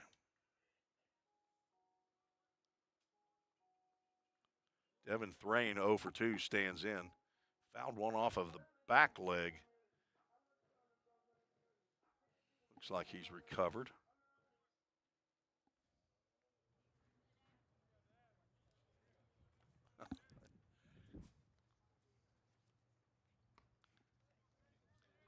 Paul White checked in on the back line, and he had an answer for what does a baseball coach do when he retires. He hangs up the cleats. That's a good answer right there, Paul. Father of Parker White. Big supporter of VolState baseball all 3 years that Parker's been here. Paul's a sports fan. But bigger than that, he's a Parker White fan. And so am I. 2-0 pitch to come into Devin Thrain. Also pretty fond of that young man as well. Got a number of 3-year players here. See if I've got that right. 13 who played last year.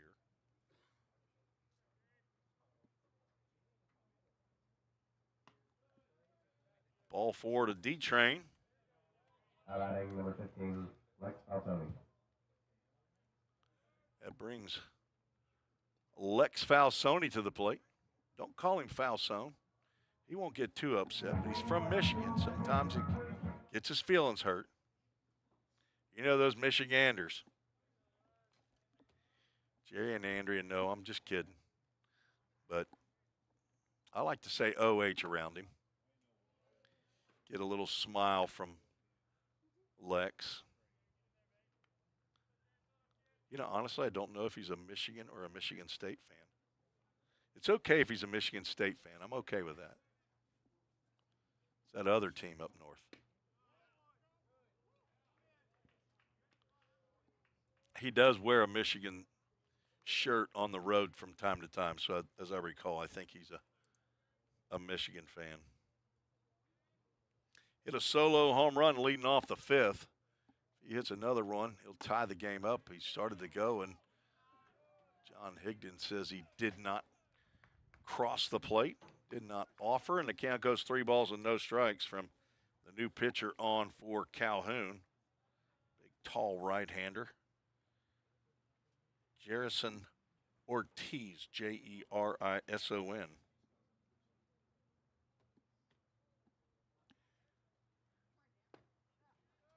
That 3-0 pitch misses inside, and a 4-pitch walk, back-to-back walks by Ortiz, put runners on first and second.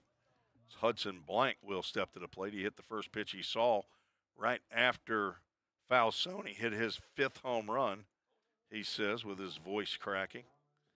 He lined one into right field for a base hit, came around to score when Plummer grounded into a 4-6-3 double play. Out of the dugout comes the head coach, Cody Gaskell. Let's see if he's going to be asking for the baseball from Jerison Ortiz, and he is. He's pointing to right field. Ortiz is going to throw to 3 batters here. Get a pop out and 2 walks. And we'll have a pitching change. We'll tell you about the new pitcher when we return on the VolState Sports Network. We're all working in the cloud.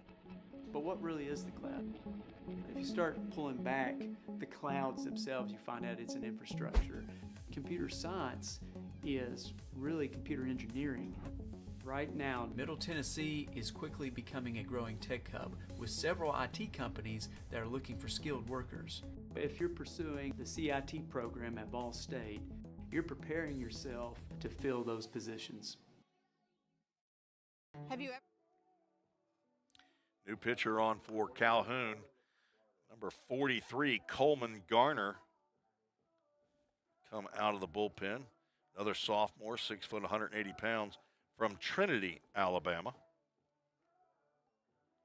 Garner on for his 10th appearance of the year. That leads the club. 1-1 record, 9.69 ERA in 13 innings of work, 16 hits, 15 runs, 14 of those are earned. Walked 8, struck out 8, plunked 4 batters. He will come in with 1 out and 2 on. Here in the bottom of the 6th, his team has a 2-run lead. The 2 runners on base are the responsibility of Jerison Ortiz. So Presnell, who pitched the first 5 innings of this contest, gave up 7 hits, 2 runs, left with the 2-run lead. He cannot lose the game, but he can still win it, but he also can get a no decision as well. Ortiz cannot lose it. But Coleman Garner coming into situation where freshman Hudson Blank has delivered in the past. Came in with 16 hits. He picked up his 17th hit on a single earlier. 3 doubles, a triple. He's looking for his first big fly. Could Hudson Blank do what he did in batting practice a couple weeks ago? He broke a back window in batting practice. And a fastball is down low. Now, athletic director Bobby Hudson is enjoying the palatial presidential suite here in the press box. 39th year at VolState. It's a breaking pitch, misses low and inside. Kenny Thomas, the 12-year head coach here at VolState, was on campus yesterday, took in practice. That ball's out to right field, high in the air. Jack Beaning will glove and make the catch. Tagging at second is Devin Thrain. He moves on to third on the out. Now 2 outs. Kenny Thomas, who now lives in Hilton Head down in Margaritaville after coaching for 22 years at University of South Carolina, Aiken, after leaving VolState in the 1999 season, took the Pioneers to Grand Junction, Colorado for the World Series, then left for a D2 school, USC Aiken. Nepper fouls the first pitch he sees. Off to the right side. It was good to see KT again. Kenny Thomas was the first head coach for the Full Count Rhythm my first year of broadcasting. 0-1 pitch. That's hit well out to right field. Back goes Beaning, and he's going to make the catch for the 3rd out. Nepper just got underneath that one, and VolState cannot take advantage of 2 walks in the inning. Score no runs on no hits, but leave 2 aboard. Coleman Garner comes in and slams the door We're going to the top of the 7th, 4-2. Calhoun leads. Man, thanks to that ball and personal price you gave me, I was able to scoop me up some new kicks. Really? I like those. You look like you're ready for a marathon now. You know, on second thought, we're always looking for some fresh talent. Have you thought about going back and playing? Really? Man, have I ever. Wow.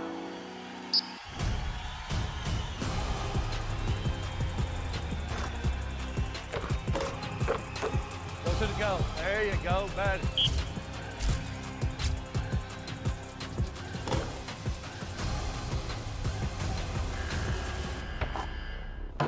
Jake. You for real, Coach? Yeah. Well, here's the thing about the personal price, Coach. Everybody at Toyota Gallatin gets it. That's what makes us so special. Well, on second thought, I think we're all booked up. Come on, Coach. For real? Give me a shot. We'll pass. Summit Concrete call to the bullpen for the Pioneers. Sixth pitcher of the day, Jack McLaury, coming out of the bullpen. 6'1", 170-pound sophomore from Las Casas, Tennessee. Went to Independence High School, played high school baseball for his father, Coach Mike McLaury. Mom is Ashley. He's got a brother, Judd. Also, Grandpa Mahoney and Grandma Deb in Olawine, Iowa, and Mimi in Murfreesboro. McLaury been at times the second starting pitcher for VolState in the 3-game series in conference play, and last couple times been the third pitcher on. He is coming on for his first appearance in relief. He leads the club in wins on the mound. He is 4-1. He will face 9-1-2, and that sidearm breaking pitch misses inside. McLaury in 26 innings of work, giving up 36 hits, 22 runs. They were all earned. Walked 13, struck out 20. Popped this one up in the infield. See if we still got Drew Plummer out there at second base. Looks like we got the gray beard still there. Brady Nepper still at short, and Hudson Blank is still at third, and Denning still at first base. I believe that's Gage Hoover out in left, Devin Thrain in center, and Reed Mashinsky still in the right field, and Scotty Dean still behind the plate. So the original starting 8 in the field. And now Jack Beaning grounds one. That's going to get off the glove of McLaury. Plummer charges gloves and throws. Nice play by Plum. In your scorebook, that's going to go as a 1-4-3. Put the star on the 4, though. And maybe a black and blue on Jack McLaury's glove hand. That might hurt a little bit later on. Nice play by Plummer to charge that one to get the leadoff batter, Beaning, who's now 1 for 4. Bryce Purcell, 0 for 3, stands in. He's the first baseman for Calhoun.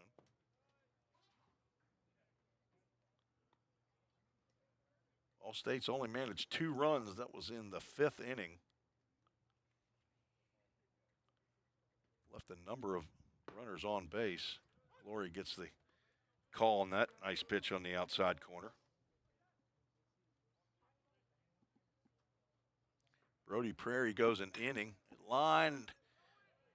Nepper can't get up high enough to get that one. That will roll all the way to the Wilson Bank and Trust sign in left center field. As Hoover gets it in as a 2-out double by Purcell. His 5th double of the year. Now batting number 23, Hunter Howell. As we'll have a pinch hitter for Calhoun. Hunter Howell, freshman from Union Grove, Alabama, 6'2", 225 pounds. Will hit for Sam Hogue.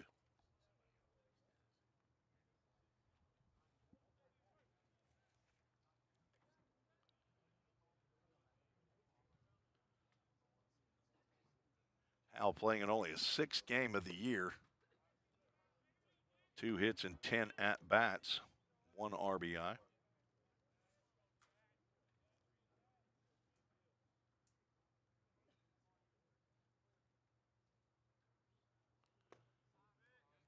2 balls and no strikes to Howell.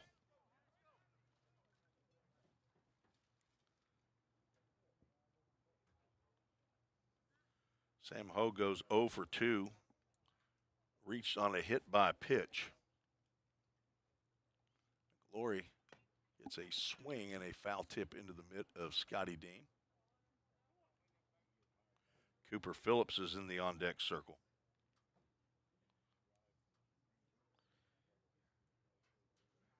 Prairie gave up 1 hit. It was a home run to the man on deck, Phillips,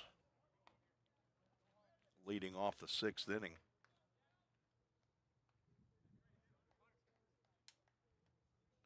Struck out 2, walked 1. Faced 5 batters. Glory will get an inning of work here. He's going to walk Howell on a changeup. So now runners at first and second bring up Cooper Phillips, who's 1 for 3 in the game. He's got 2 RBIs, picked up an RBI and a ground out in the first inning. VolState will be here at home to take on Cleveland State this weekend. Another changeup down. 9-inning game on Friday at 2 p.m. Central, and then a doubleheader on Saturday beginning at noon. Then next week, midweek game. That will be on, I believe that's Wednesday. Wednesday, they'll take on BC Athletics post-grad team, a doubleheader beginning at 1 o'clock. And then out of conference next weekend, play a doubleheader against Wabash Valley College, one of the top JUCO programs in the country. They'll be here for a doubleheader on Saturday. And then again, following weekend, so no midweek game in a couple of weeks.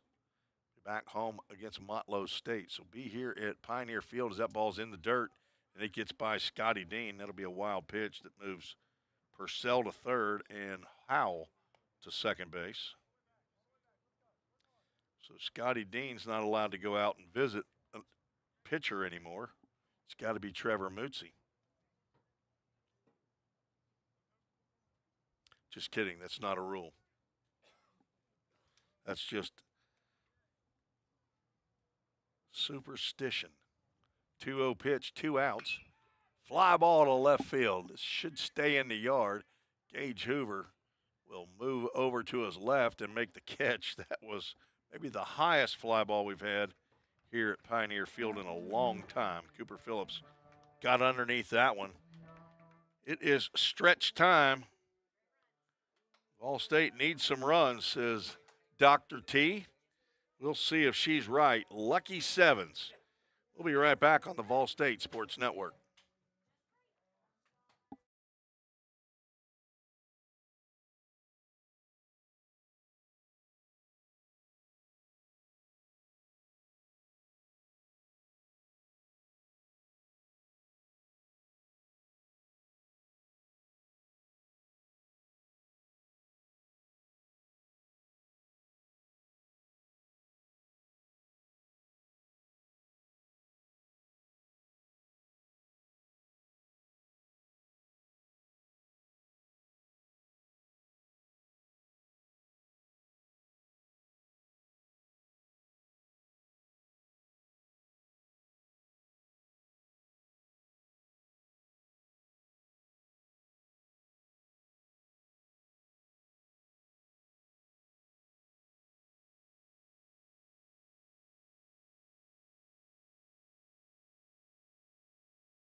New pitcher on for Calhoun.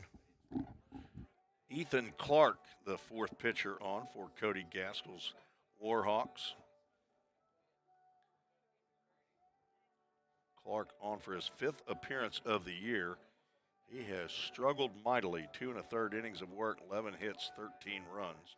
12 of those are earned, walked 3, struck out 2, and has hit 4 batters. And a ERA he doesn't want me to mention for sure, but he is on to pitch to the top of the VolState lineup.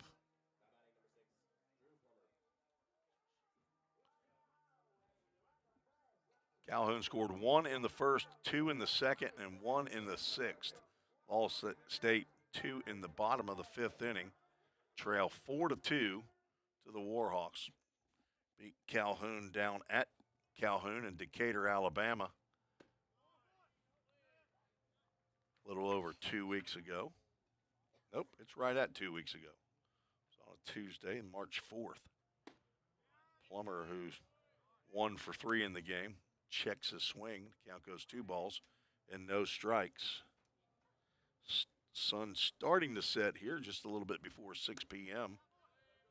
Ball 3. Still a lot of personnel down in that bullpen on the right field line as a lefty is getting loose. That's a 4-pitch walk to Plum. Batting number 2, Reed Lashinsky. He reaches for the second time. Doubled in the first, struck out in the third, grounded into a double play in the 5th, and now walked here to begin the 7th. The bottom of the 7th. Dr. T, the president here at VolState, says this is the inning. And it's 5 straight out of the zone by Ethan Clark. Coleman Garner came on and got the last 2 outs in the 6th. There's a breaking pitch that parachutes over for called strike. Mashinsky's 1 for 3, a couple of ground outs and a ground ball between short and third.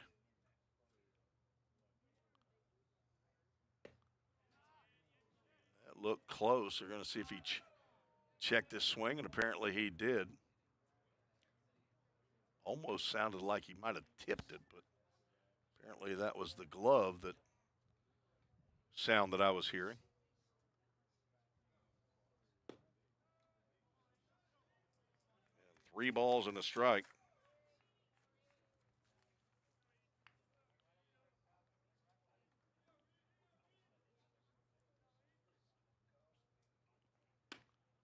Ball 4, back-to-back walks.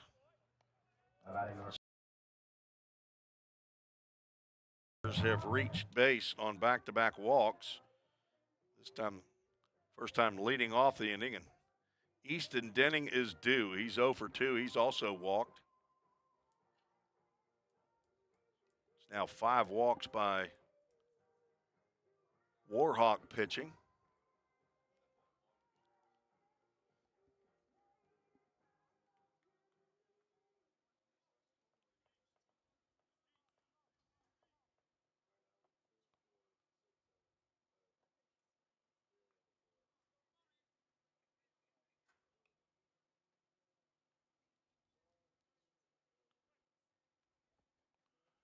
Easton is due.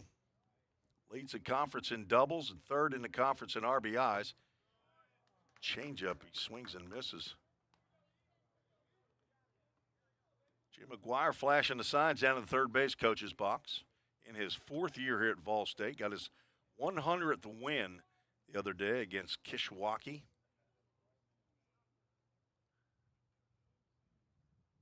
Drive to shortstop, who's playing deep in the grass. That will move both runners around as they played the shift there on Denning. But a productive out puts the tying run now in scoring position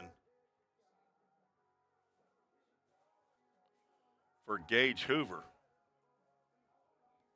See what they do with the infield. They look, corners are in, and second and short look to me like they're in no man's land right there, honestly.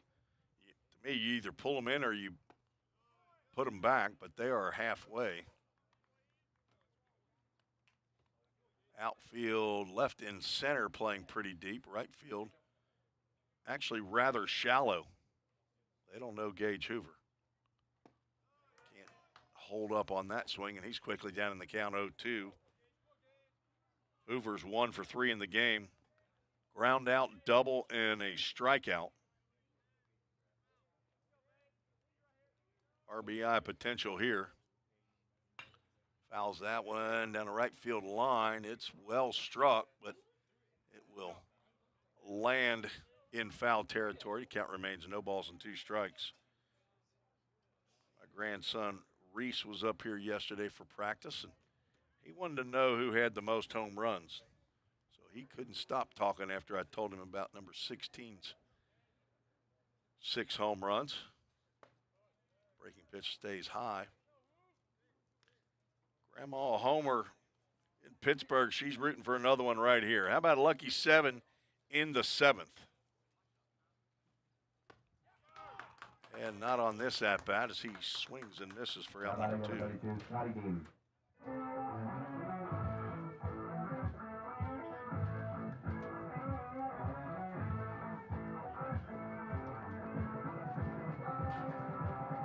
Scotty Dean steps to the plate. He's 1 for 3.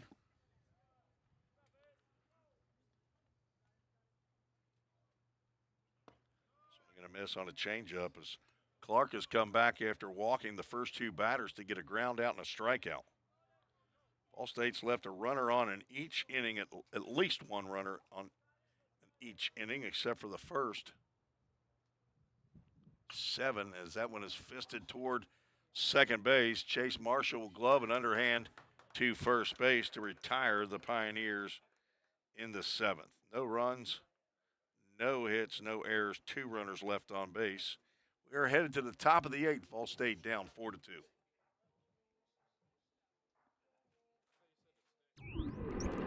We're all working in the cloud. But what really is the cloud? If you start pulling back the clouds themselves, you find out it's an infrastructure. Computer science is really computer engineering. Right now, Middle Tennessee is quickly becoming a growing tech hub with several IT companies that are looking for skilled workers. if you're pursuing the CIT program at VolState, you're preparing yourself to fill those positions. Have you ever wondered what happens when you click Buy It Now? A whole series of transactions take place, from the manufacturer to your front door. That is logistics and supply chain management. At VolState, we offer end-to-end supply chain courses. Going into the future, our students need to understand these processes. A lot of business is dependent upon getting a product on time. Students here at VolState are able to leave here with that knowledge. Because the supply chain is counting on me.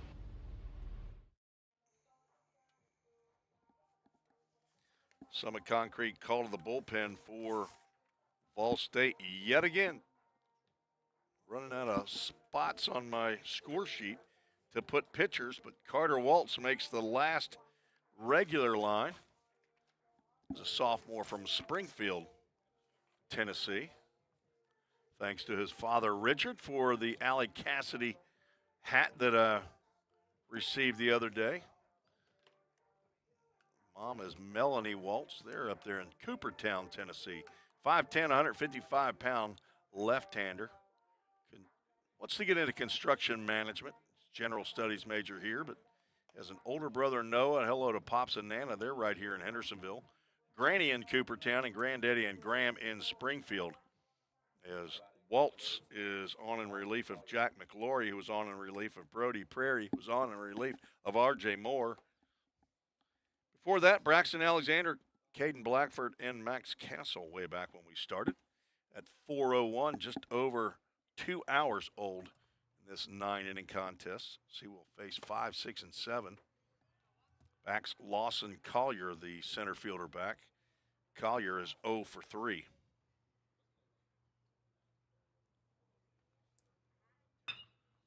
Driven out to right field, Mashinsky will get over and make the catch with those long legs on that 6'2" frame. Route number 1.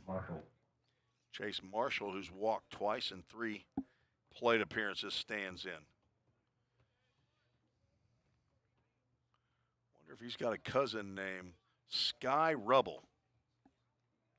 Little Paw Patrol trivia right there, Kyle. Your kids didn't have Paw Patrol back then.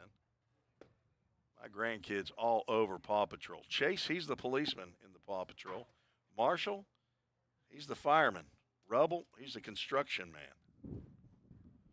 Sky, I think, flies the helicopters. There's a ground ball to the backhand. Nepper gloves and throws a strike over to Easton Denning for out number 2. Nice play by Nepper.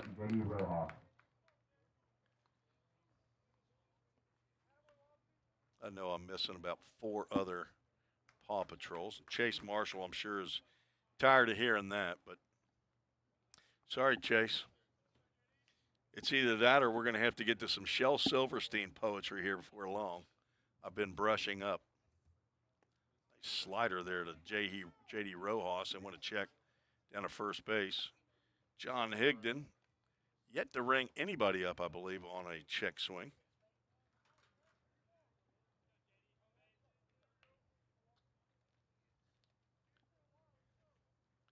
Call some games in the summer for full count rhythm. At least he did a couple of years ago up at Drakes Creek Park. That's a nice slider. And it misses.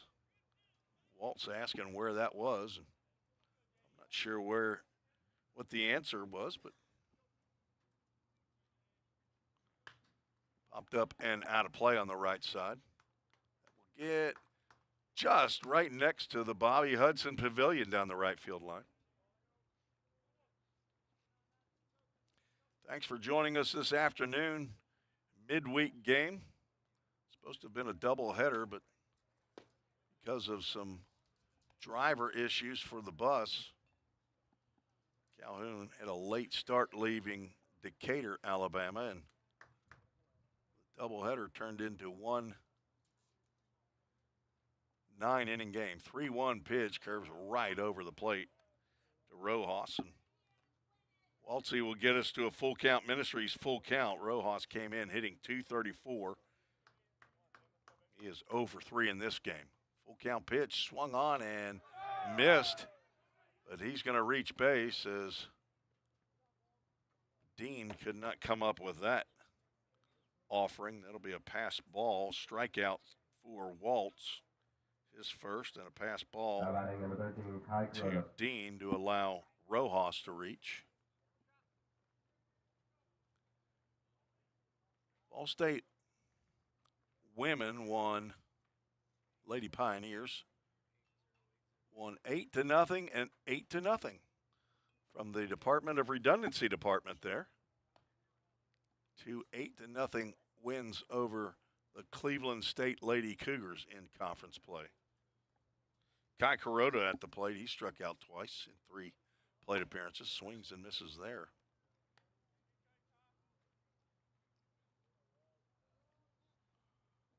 Lady Pioneers ranked, I believe, 20th in the country.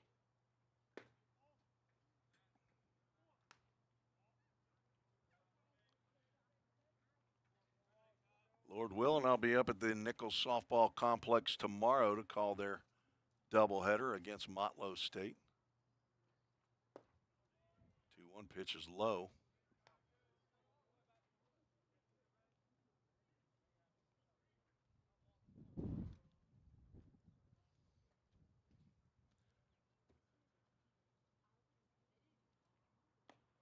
Ball 4. Fly out, a ground out, a strikeout, but a pass ball allows Rojas to reach and then walk to Kuroda. Brings up Seth Walton, the number 9 hole hitter, who's 0 for 2, walked and scored in the 3rd, playing in his 2nd game of the year. Now 2 outs and 2 on. There's a pretty breaking pitch in there for a called strike.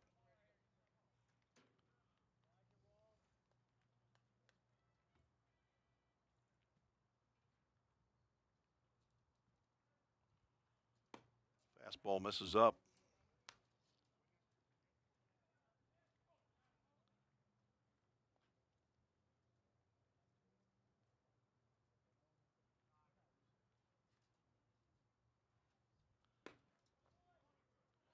And the count goes 2-1.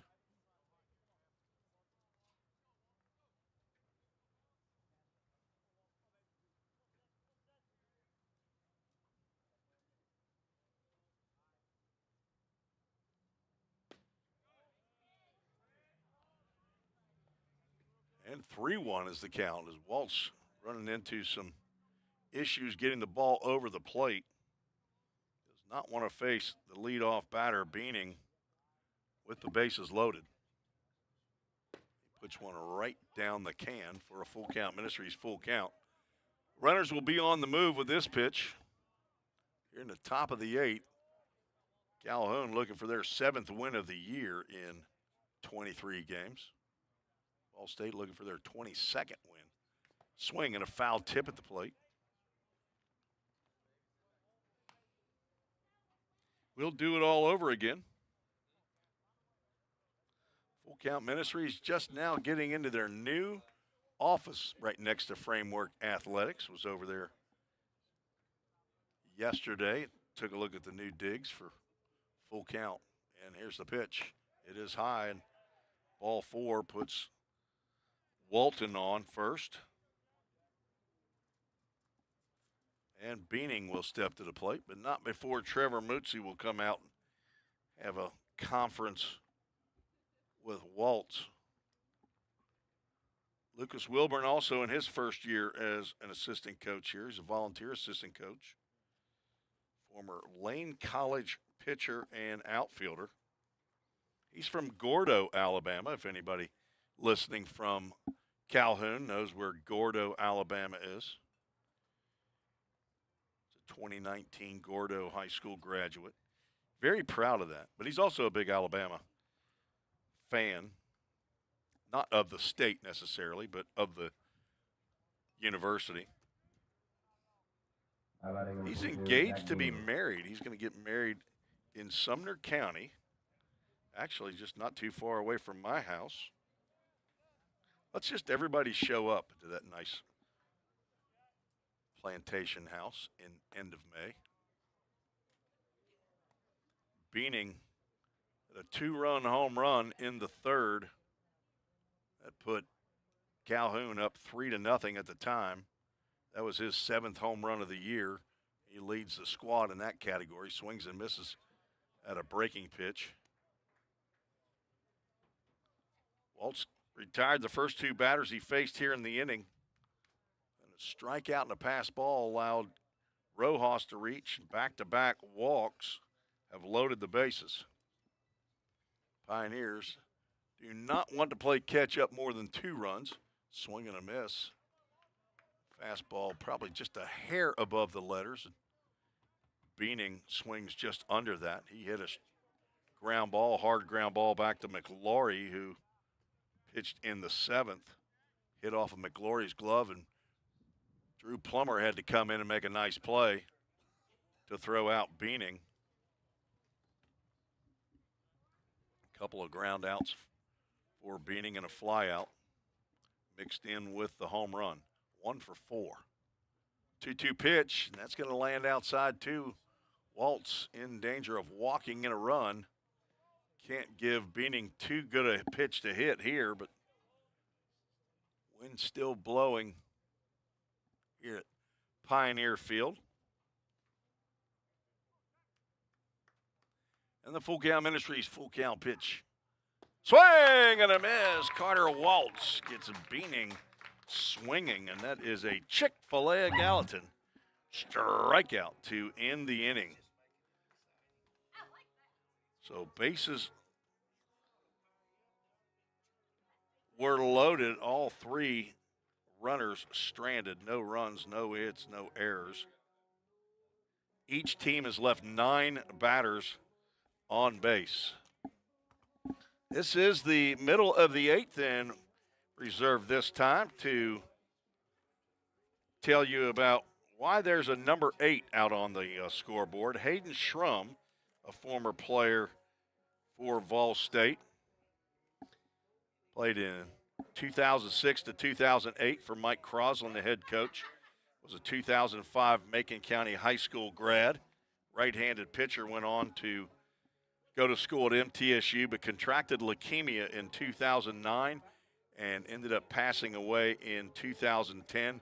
His motto was no regrets, and his family has put a banner out there, and his number is not necessarily retired, but in the 4 years that Jim McGuire's been here, and at least I think since 2010, the number 8 has not been worn by anybody since Hayden Schrum. So I'd like to pay tribute to Hayden and his family from Macon County here in between the top and the bottom of the 8th inning. VolState looking for about 8 in the 8th would be nice as a new pitcher on for Calhoun, number 26, a right-hander, Caleb Pierce from, now I knew he was going to get in the game. I knew it. Hoschton, Georgia. And I think it is Houston, Georgia, but I could be wrong. I think Wyatt Fuchs, who plays at Belmont, is from this same town in Georgia. He's 5'8", he's 165-pound sophomore, Caleb Pierce. And he is a sidewinder. Do I have the right? It is 26, yes. It was an unusual pronunciation. So I might not be right, but anyway, Caleb, he's going to face Devin Thrain, Lex Falsoni, and Hudson Blank, who are scheduled here. VolState trails by 2 with 2 innings left. Thrain looks at a pitch down low. He's 0 for 2 in the contest. Walked in the 6th. Looking for his first hit of the ball game. There's a called strike. Pierce is the 5th pitcher for Cody Gaskell, the head coach for Calhoun.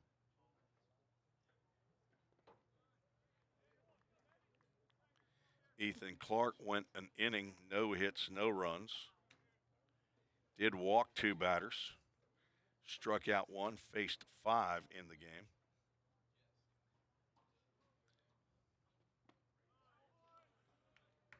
Count goes to 3 balls and a strike. Trying to count up how many redshirt sophomores we have that have been here all 3 years. Devin Thrain is 1, and now he's drawn a 2nd walk. Leadoff walks. 2nd inning in a row. And Lex Falsoni will step to the plate. He's 1 for 2, has a solo home run in the game, his 5th of the year. Good time to tie Gage Hoover with the 6. He swings and misses. Foul tips it into the mitt of Kai Kuroda behind the plate. Believe Seth Walton's still out in left field. Lawson Collier still in center, and Jack Beening in right. Cooper Phillips at third. J.D. Rojas at short. Chase Marshall at second. Bryce Purcell at first. Kai Kuroda behind the plate. That pitch very much off speed. Popped up and out of play. Falsoni way out in front of that slow breaking pitch, as Pierce is going to be slower and slowest out there on that sidearm delivery, serving up the Frisbees. We'll have that backup fastball. That ball's hit out to left center field. Back goes Walton. Back is Collier, the center fielder, as he catches that one in front of the Wilson Bank and Trust sign for out number 1. Falsoni just a little bit out front. That's out number 1. Hudson Blank stands in.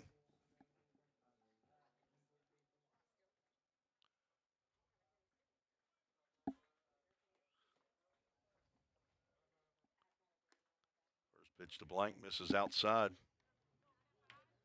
Congratulations again to the Lady Pioneer softball team. Took a doubleheader victory over Cleveland State. They now move to 9-1 in conference play. Fastball down to Blank, who's singled in 3 trips to the plate. He's also scored one of the 2 runs for VolState, who have 7 hits to Calhoun's 4. And now a 3-0 count to Blank with Brady Nepper in the on-deck circle. 7 different batters for the Pioneers have collected those 7 hits. There's a fastball that catches the outside corner.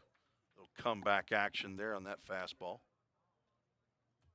Pierce almost looked like he fell off the mound weird. Reached down, grabbed his right leg. I'm not sure if he's got the tight pants going or not. 3-1 pitch.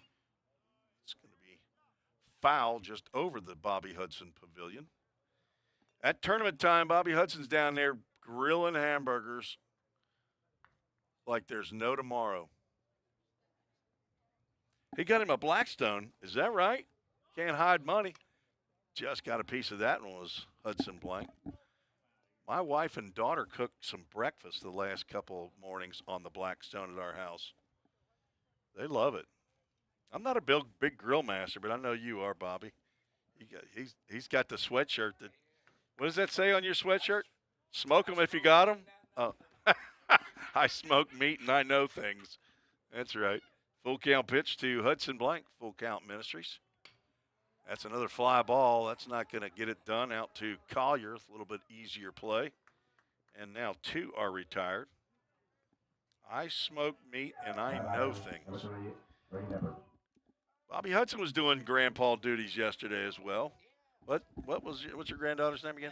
Madeline. She's a little older than my grandson. Was she about 10, 9? 7? Are you kidding me? She is tall. My grandson's 7 and he's tall. She looked like she's 2 years old. Line drive. That will get up the middle off the bat of Brady Nepper. He didn't want to look too long at that side armor. And the first Pioneer to pick up 2 hits in a game, the son of Gary Nepper. Brady from Greenbrier, Tennessee. Hello to Stacy Chapman, his mom, and Nana in Springfield, granddaddy and grandma down in Jackson. Transferred from Cumberland University after 1 semester. Now runners at first and second. Top of the order, Drew Plummer. To the first pitch that lands down. I bet you pitchers who come out there after a side armor is on the mound. It's like, what are you doing to our mound out here? You're not landing in the right spot. Way over there. But maybe it's not a problem because nobody else lands over there. A walk to Thrain to lead off the inning. Back-to-back flyouts to center field. And now a line drive base hit by Nepper, who's 2 for 4. Brings Plum to the plate. He hits one right to the shortstop. Rojas is going to throw on to first to retire the side. VolState strands 2 more. No runs, 1 hit, no errors in the inning. We're going to go to the 9th. VolState needs to put a 0 on the board and then see if they can tie or win it in the bottom of the 9th. We'll be right back on the VolState Sports Network.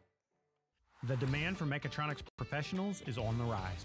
Students get to earn a wage and college credit simultaneously via our work-based learning program. This hands-on experience gives them a competitive edge in the job market. Industries like automotive, aerospace, electronics, healthcare, and even mining rely heavily on these systems.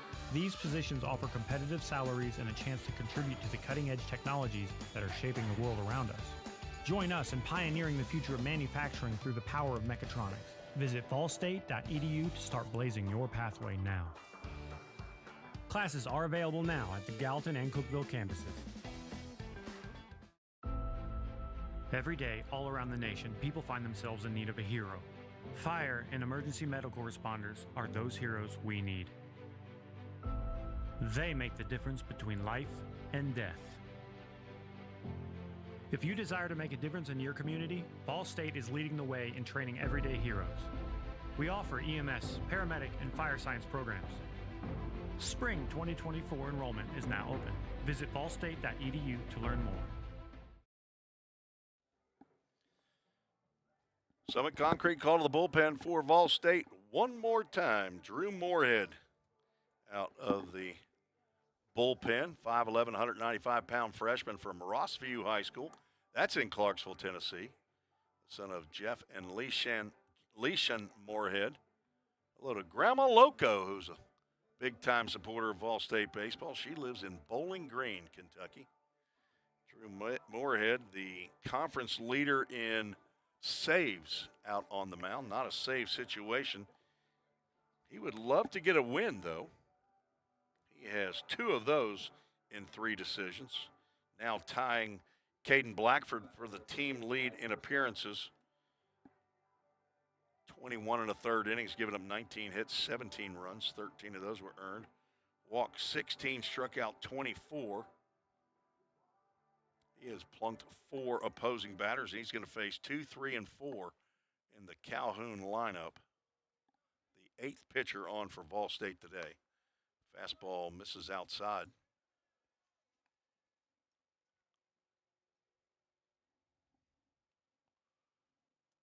Bryce Purcell, left-handed hitter.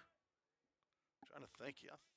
Other than the pinch hitter Hunter Howe, who is on deck, I think they're the only left-handed hitters for Calhoun. State doesn't have a bunch. That one's off the end of the bat. Blank is going to charge, glove, and throw, and the ball is dropped by Easton Denning. Not sure if that was right into the sun as Denning looking.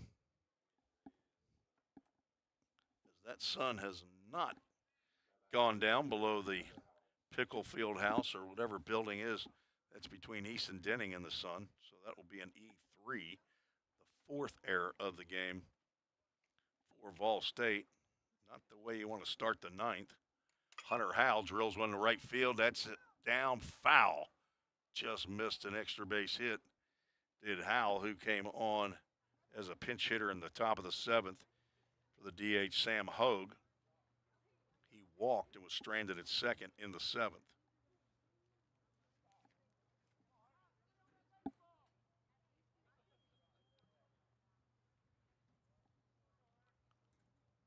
Moorhead will throw over to first. Purcell has reached twice on errors by infielders.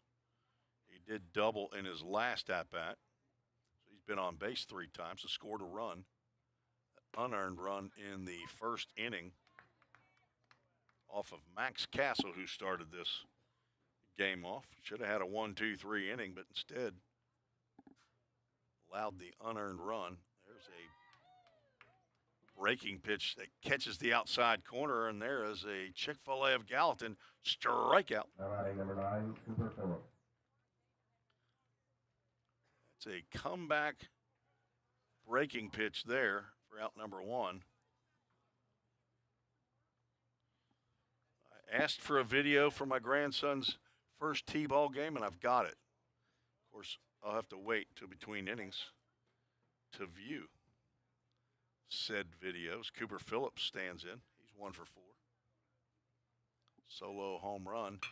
It's one out to deep right field. Back goes Mashinsky. He's still going back on the track. Makes the catch for out number 2. Phillips bid for a second home run in the contest. Comes up a little shy. And now Lawson Collier, the center fielder, stands in 0 for 4. Richard Waltz, he's listening in. Throw over to first, not in time. Father of Carter Waltz, up in Cuppertown. Division manager of the Alley Cassidy Brick and Stone division up in Clarksville. There's a nice slider by Moorhead.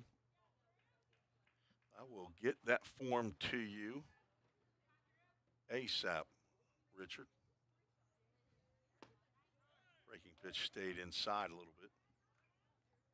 Thanks for the email.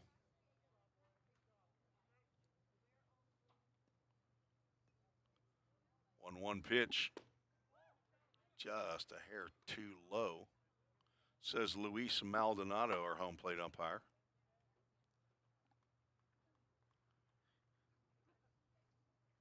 Runner goes, and there's a hit and run on the 2-1 pitch. And Collier perfectly placed ground ball. That'll put runners at first and third. Now batting number 8, Chase Marshall. That's Collier's first base hit. Brings up the second baseman, Chase Marshall.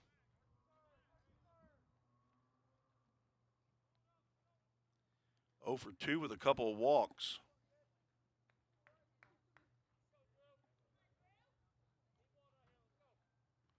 Now let's see if Collier is on the move. He has 4 stolen bases to throw over to first. Drives him back. Their leading base stealer, Max Morrison, has not played in the game.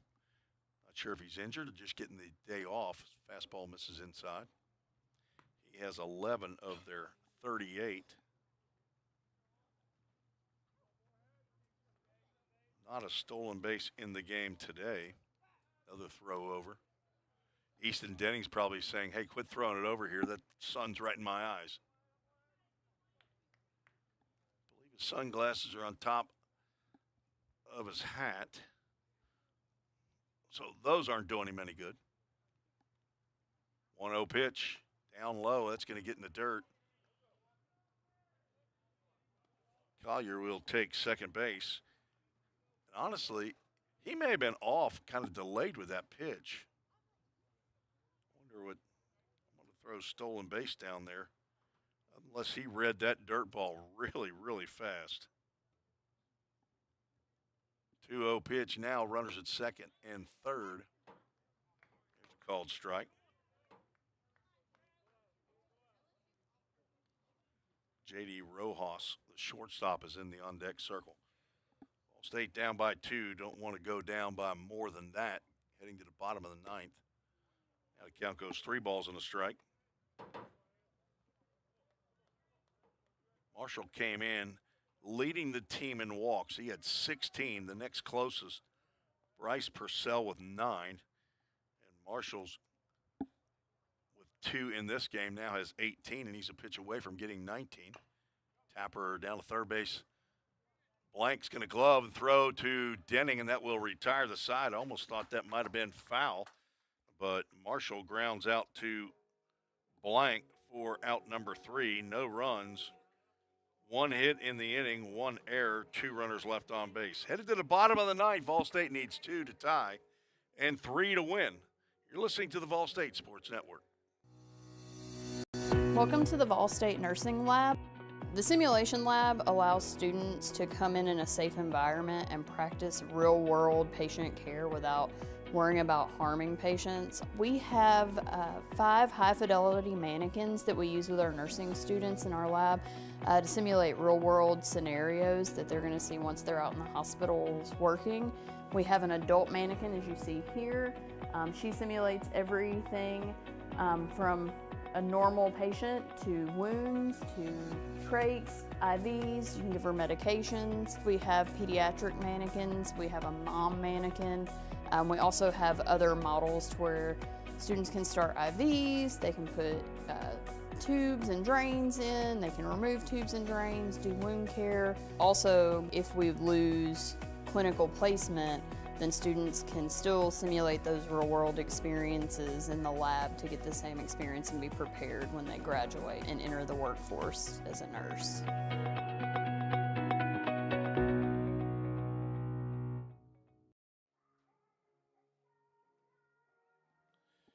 New pitcher on for Calhoun, Mac Etheridge out of the bullpen. He is a 5'10", 170-pound sophomore. He's a hometown boy right there in Decatur, Alabama. Just at exit 320, I believe that is, on I-65. Go through there on my way to Mississippi to see my daughter and grandkids. Son-in-law as well, but he's not around a lot. He's a worker.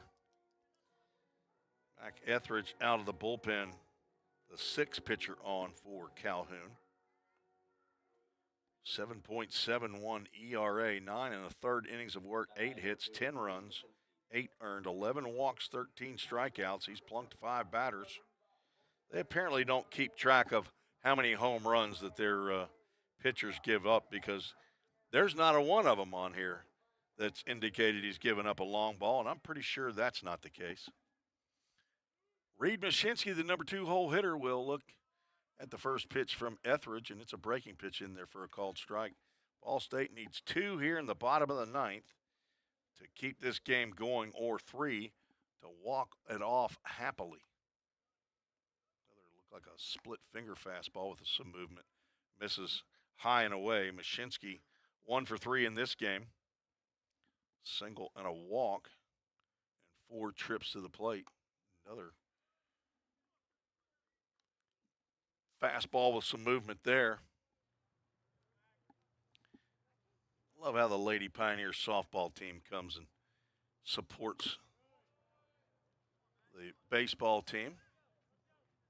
Seems like they finish a lot faster in their games when they play on the same days than baseball does. 3-1 pitch. That is ball 4, misses just inside. Second time that Mashinsky has walked. And that steps to the plate is Easton Denning. The tying run is at the plate. He's 0 for 3. As I keep saying, every time he comes to the plate, he's due. Came in hitting .311, 32 hits, 15 doubles. That breaking pitch misses inside.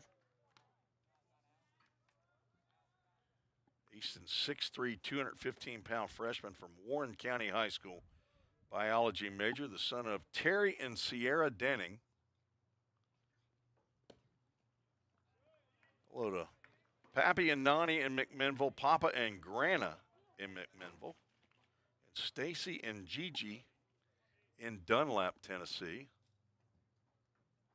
John Higdon, the base umpire, comes in, gives Mac Etheridge a little bit of pitching advice. I don't think that's legal, actually. John, we're going to have a conversation next time. You can't do that. 2-0 count to Denning. Swing and a miss on a slow breaking pitch.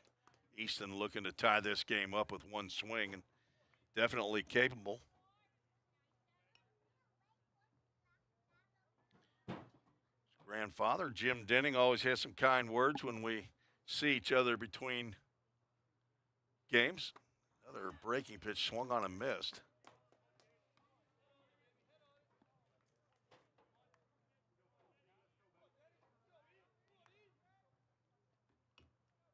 Down goes 2 balls and 2 strikes with Gage Hoover lurking on deck. Fouled over the first base dugout.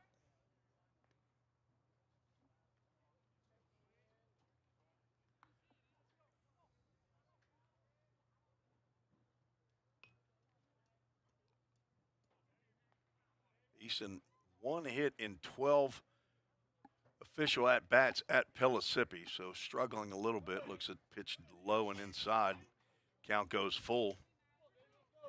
That one hit in game 2. It was a double against Alpena Community College. In the 25-run output, he had 3 hits in 7 plate appearances, a couple doubles. He's looking for something in the gap here. He drills one to right field. That's going to get down and go all the way to the wall. Easton Denning's going to hold at first base, though. And over to third goes Mashinsky as Benning gets to that smoked base hit quickly. Now the winning run will come to the plate. Denning now 1 for 4 in the contest. Gage Hoover will stand in.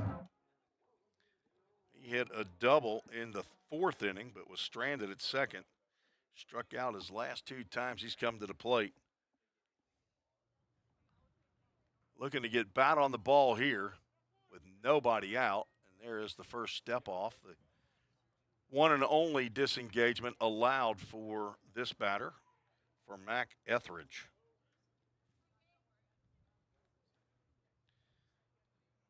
A little different spelling of Etheridge. Instead of I-D-G-E on the end, it's E-G-E. Braden Presnell is the pitcher of record for Calhoun, as that pitch just barely missed outside, apparently. Cooling down a little bit here at VolState. 76 degrees at game time. It's now 71. And a 3-0 count. Etheridge struggling. There is a left-hander getting warm in the Calhoun bullpen down the right field line. 3-0 pitch coming. Denning staying close to first. Hoover lines one out to right field.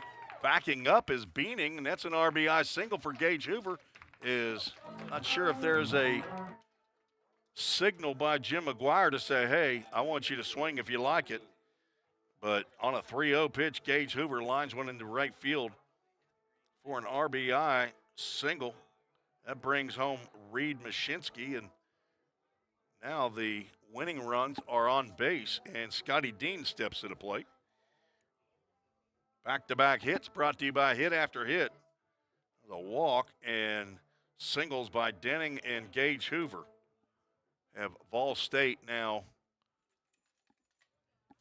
with something cooking here in the bottom of the ninth. Tying run on at second. Let's see if Dean's going to square around a bunt. He is not.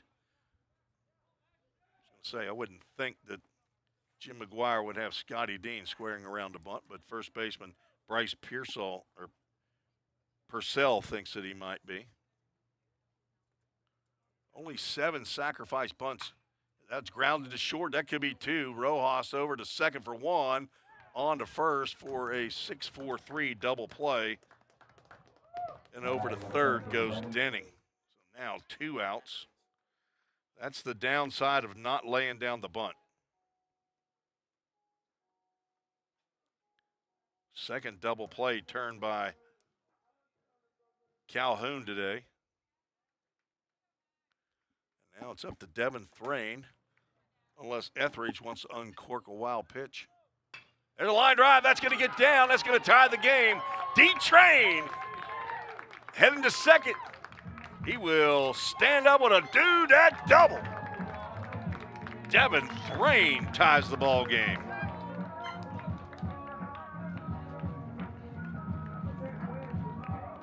That's Thrain's first base hit of the ball game. Picks up his 6th double. And now we'll get a new pitcher as Cody Gaskell is out of the Warhawk lineup. And it looks like a left-hander is going to come in to face Lex Falsoni. So we'll take a quick break, find out all we can about the new pitcher. We'll be right back on the VolState Sports Network.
New pitcher on for Calhoun, left-hander Ben Davis from Elora, Tennessee. One of 2 Tennesseans that I see on the roster. He and first baseman Bryce Purcell. The only Tennesseans on the roster, and I don't even know where Elora is. So if you're out there and you're listening in and you are friends of Ben Davis, possibly parents, grandparents, let me know where Elora is, what county it's in, what it's near. 5'11", 180-pound freshman on for his 4th appearance of the year. He does have 1 save. This is now no longer a save opportunity. He would be on for a possible win. 12 innings of work, 13 hits, 4 runs, 3 earned, 4 walks, 5 strikeouts. Has plunked 2 batters. Lex Falsoni is going to try to make a loser out of Mac Etheridge as he comes to the plate. With Devin Thrain on at second base, VolState scored 2 here in the bottom of the ninth to tie it up. Ugly game defensively for VolState. Falsoni looks at a breaking pitch right over the plate for strike one. Lex is 1 for 3 in the game. We're looking for a Toyota of Gallatin player of the game. Could it be Lex Falsoni? If he gets a base hit to win the game, it will be. Bobby, you give a thumbs up to that one, our athletic director. 39-year employee here and one of the newest employees, Dr. Tostenson, the president. I bet she'd give a couple thumbs up to that. She's all over it. Fastball misses outside. Cal, you go thumbs up on that as well. We have a unanimous decision. Falsoni's got to get it done, though. Not right now going to get an opportunity as the count goes 3-1 with freshman Hudson Blank standing on deck. You know Hudson's a ball player. I guarantee he's up there saying, Lex, if you don't, I'm going to get it done. Hudson Blank would be happy to be the Toyota of Gallatin player of the game. Swing and a miss by Falsoni. He's going to look at a Full Count Ministries full count. Stay tuned after the game. We'll have the Full Count Ministries verse of the game. Have one of those every year. Full count. We're working on a new sign out there for Full Count Ministries. Fouled off. A full count, first pitch foul ball. Off the bat. That's what you love.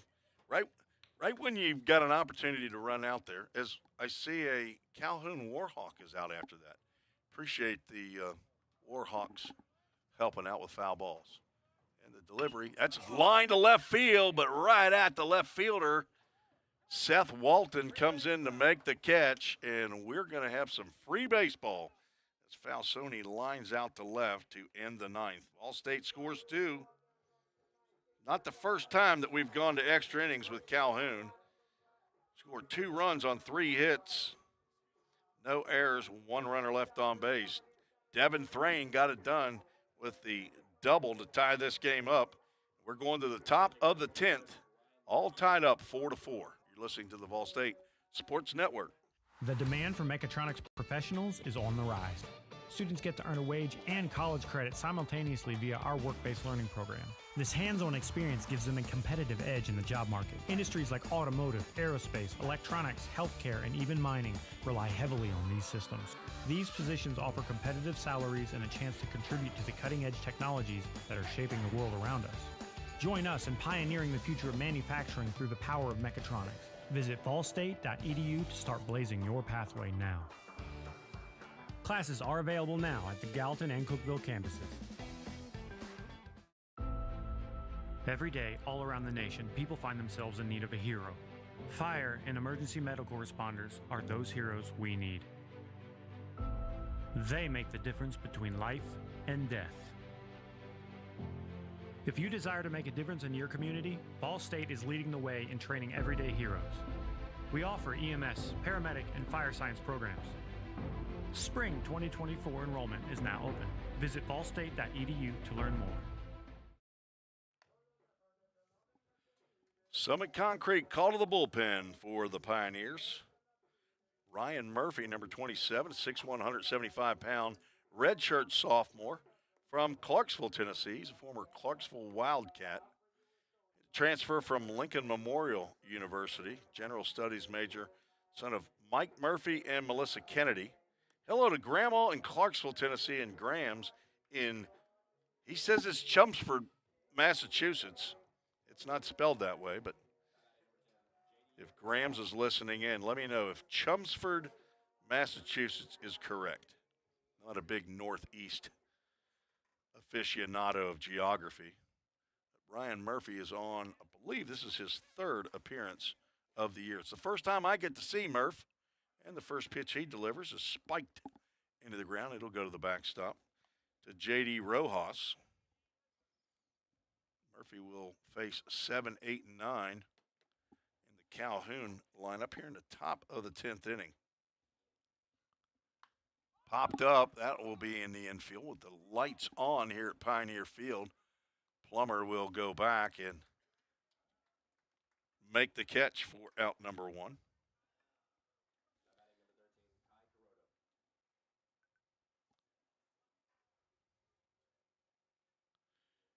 Murphy's third appearance of the year. First two, he has delivered 3 innings of work, 1 hit, 2 runs, 1 earned, 4 walks, 4 strikeouts. There's a ground ball to Blank at first. He throws one in the dirt. It gets by Denning. And at first base is Kai Kuroda. That is the 5th error of the game for VolState.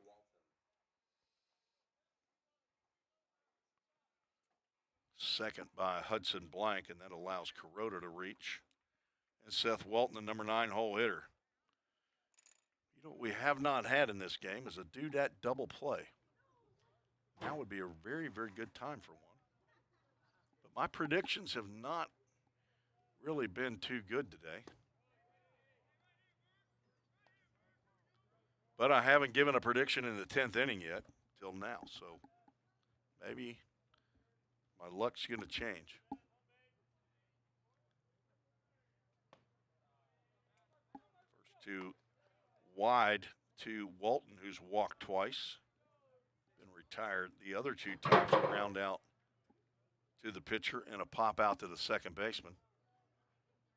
Kuroda, the catcher, on. There's a slider in there for a called strike. Just what umpires want.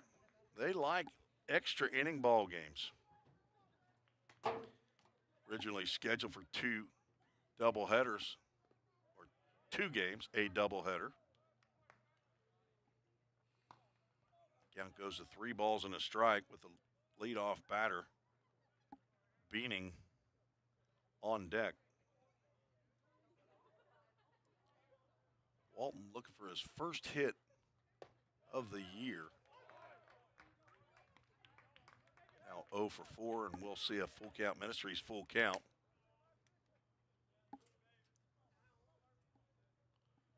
Dr. T calling for a ground ball, and it is a chopper. Tough play by Blank. He does a nice job of gloving that. Lands on the mound, and a nice dig by Denning to retire Walton. Batting number 22, Jack Beaning.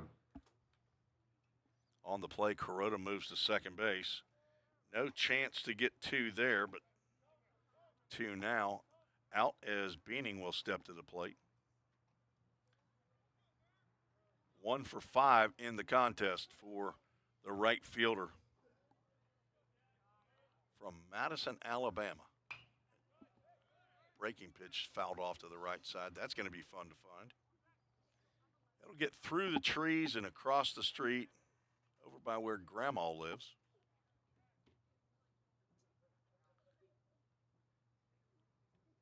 Oh, 1.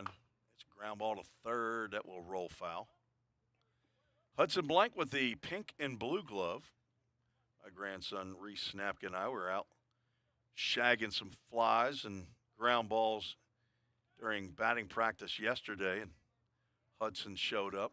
Reese wanted to know who hit the car during batting practice a couple weeks ago that broke the windshield, and I said, that's the guy right there, the kid with the pink glove.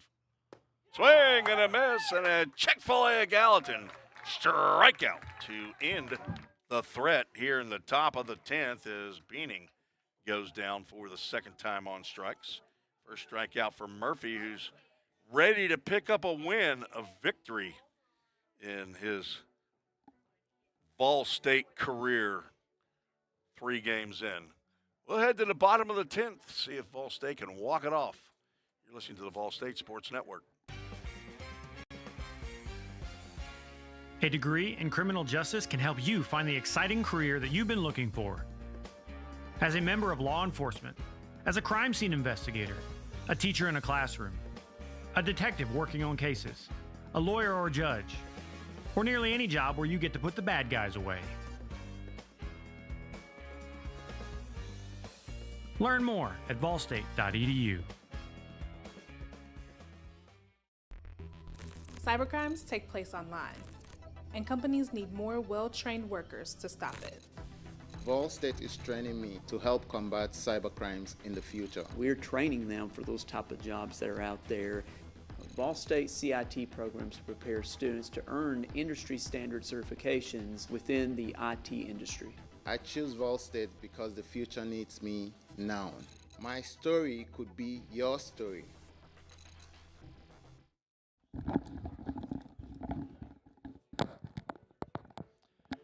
Bottom of the 10th, VolState 4 runs, 11 hits, 5 errors on the Toyota of Gallatin scoreboard. 4 runs, 5 hits, and 1 error for Calhoun. Of those 4 runs, actually 3 of those are earned for Calhoun. So the 5 errors, only, I guess, 1 of the 2 in the first inning resulted in an unearned run. All the other runs have been earned. A 2-run homer by Jack Beaning in the 3rd and a solo home run in the 6th by Cooper Phillips. Hudson Blank will stand to the plate with a chance to be a hero. First pitch he sees at the knees for a called strike. Hudson 1 for 4 in the game. Still looking for our Toyota of Gallatin player of the game. Hard to name a pitcher. We've only had one that went 2 innings.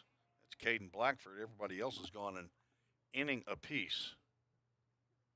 Blank now with a 2-ball, 1-strike count from Ben Davis, who came on in relief of Mac Etheridge in the bottom of the 9th. Etheridge giving up 2 runs. A chopper to short. It's been a dead zone for VolState today, and it is again as Rojas clean through now 9 1/3 innings. He did have 1 error that on a chopper in the 3rd off the bat of his counterpart, who's at the plate right now, Brady Nepper. Nepper's got a couple hits in 4 plate appearances. Looks at the first pitch in there for a called strike. Nepp came in hitting .222. Only playing in his 5th game of the year, couple hits. 1's a double. He's got 5 RBIs in those 2 hits. The only way he's going to get an RBI right here is if he hits a walk-off home run. It could happen.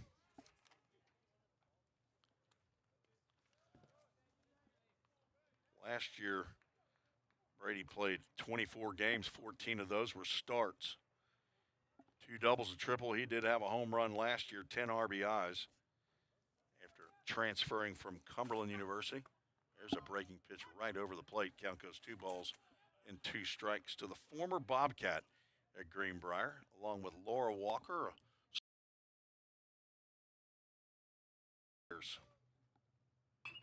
Slice that one. That gets over the dugout. Was injured in the fall and the early spring, so Tucker Lorenz, a freshman out of Sweetwater High School, been at shortstop mostly, and Nepper gets hit by that pitch. Maldonado, Luis Maldonado, home plate umpire, is going to check down at first base to see if Nepper offered at that pitch. Cody Gaskell wants to come out and talk to the home plate umpire to see if that's what he did in fact do. He thinks, maybe he's thinking that he fouled it, but the extra sound apparently that I heard on our microphone was the ball hitting Nepper on the 2-2 pitch. Cody Gaskell asking Luis Maldonado to go out and chat with John Higdon about something. They've already checked to see if he went on the pitch, and Mr. Higdon said he did not go. They're going to say it hit him on the left elbow, and now the winning run is on at first base. A hit by pitch, that'll bring DP to the plate. That's Drew Plummer. He doubled in his very first at-bat in the bottom of the 1st. Walked the only other time he's been on base, and he steps in there with a chance to be a hero. Send all the Pioneer fans away from the Tim Garrett Baseball Complex smiling. That's what we like to do. Popped up on the left side. It's playable for Cooper Phillips, and he's going to make the catch. Drew Plummer's going to have to wait to be our hero. Pops out to 3rd for out number 2. Reed Mashinsky will get a chance now. Reached base the last 3 times he's come to the plate. Singled in the 5th, walked in the 7th, walked in the 9th. Scored on the RBI single by Gage Hoover on a 3-0 pitch. First pitch he sees, the fastball high and outside.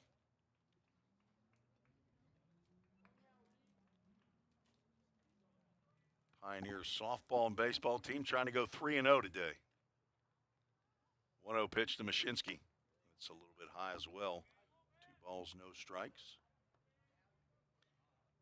Reed injured himself before the Pellissippi State series. Did not play in game 1, played in games 2 and 3.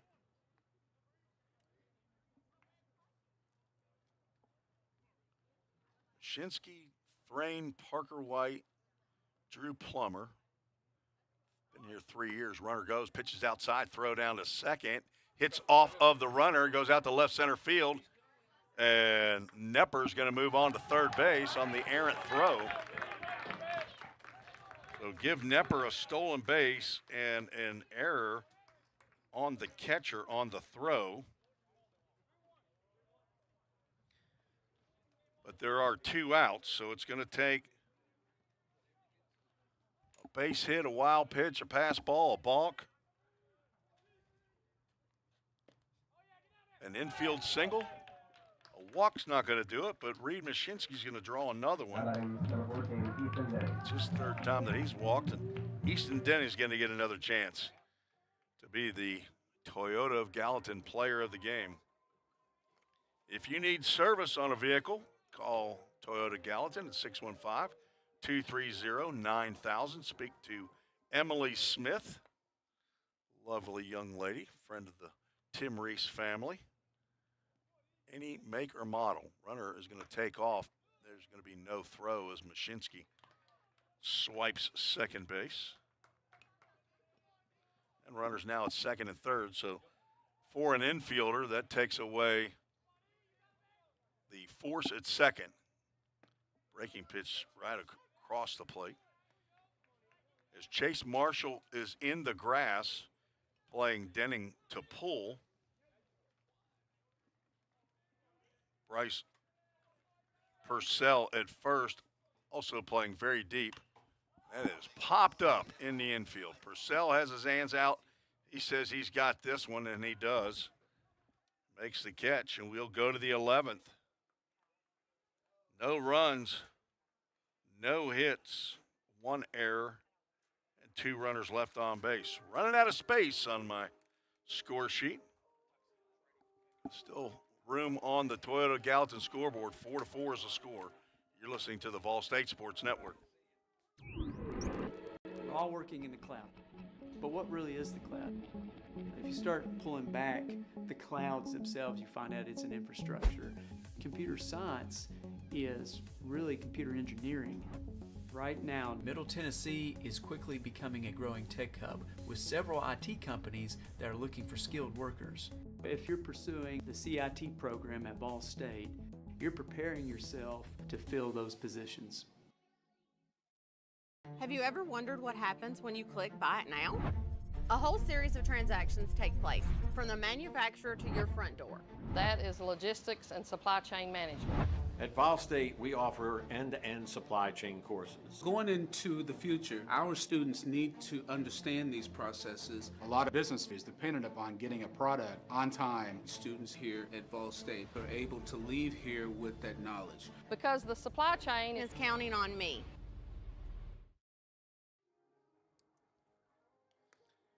Ryan Murphy back out on the mound for VolState. It is his game to win or lose here.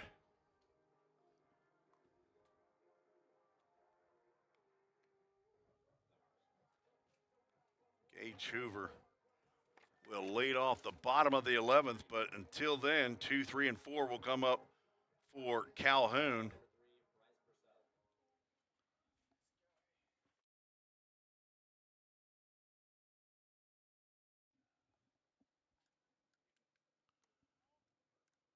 First pitch from Murphy to the left-handed hitting Purcell, low and inside. You guys having trouble seeing what you got to press?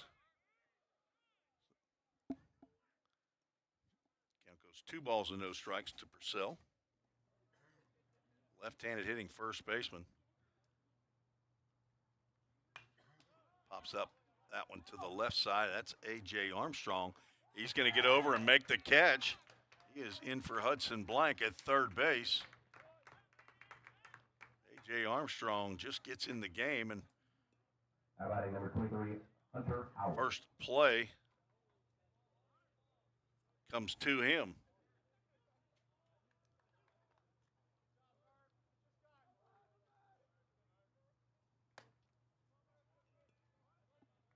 Hunter Howell steps in. It's a nice play as Armstrong got over on the warning track, just down past the third base dugout to make the catch. Howell's walked and struck out in his 2 plate appearances. The high fly ball on the right side. Easton Denning has his arms out. He doesn't see it. Plummer's going to come over in foul territory, cannot make the play. Denning could not locate that ball up into the sky, and that is strike 2 to Hunter Howell. Denning could not locate it. Plummer hustled the whole time. Not sure if he got a glove on it or not, but it fell just into the grassy area. Count is 1 ball, 2 strikes. Swing and a miss on the breaking pitch, and another Chick-fil-A of Gallatin strikeout for Ryan Murphy. That's his second of the game. Cooper Phillips.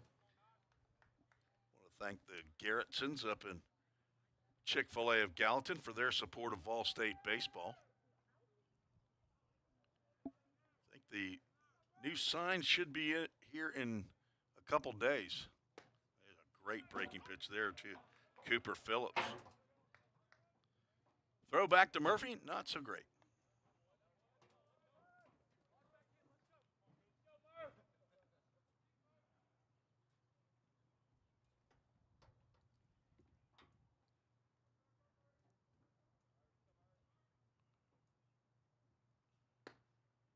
Fastball misses outside. VolState taking on Cleveland State this weekend, Friday and Saturday, 3-game series. Foul tip sounded like into the mitt. Luis Maldonado did not indicate that he fouled it off. VolState at home the next 3 weekends. Weekend 1 and weekend 3 are in conference play. There's a ground ball that gets through on the right side for a base hit. Mashinsky thought about throwing to first base, but a double clutch and no chance to get Cooper Phillips. Scalded that one. It's his second hit of the game. 2 for 6 now in the contest. First hit off of Ryan Murphy's.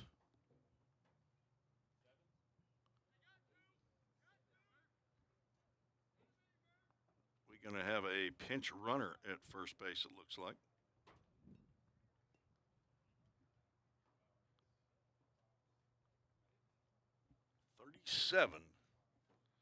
Max Morrison, there's your stolen base leader that's coming in for Cooper Phillips. Morrison's an outfielder, 5'10", 165-pound sophomore from Athens, Alabama. He'll come on as a pinch runner here with 2 out in the top of the 11th inning as Trevor Mutzi out to have a chat with Ryan Murphy and Scotty Dean. Probably letting them know, hey, this is their base stealer. 11 stolen bases in 12 attempts.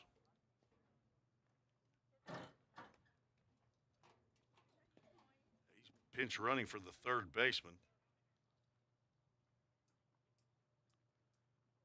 Question as to who would come in at third base.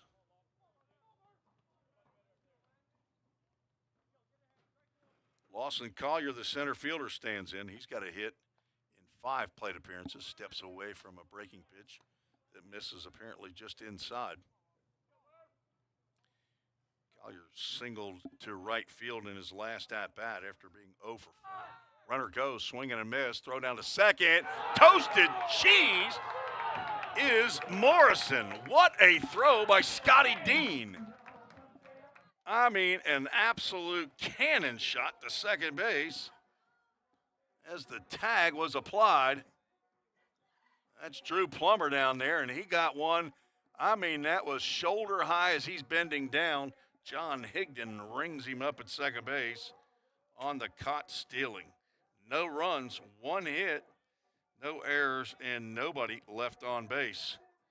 Head to the bottom of the 11th. We are late in this ball game. VolState needs a run to win it. A degree in criminal justice can help you find the exciting career that you've been looking for. As a member of law enforcement, as a crime scene investigator, a teacher in a classroom, a detective working on cases, a lawyer or a judge, or nearly any job where you get to put the bad guys away. Learn more at volstate.edu. Cybercrimes take place online, and companies need more well-trained workers to stop it. VolState is training me to help combat cybercrimes in the future. We're training them for those type of jobs that are out there. VolState CIT programs prepare students to earn industry standard certifications within the IT industry. I choose VolState because the future needs me now. My story could be your story.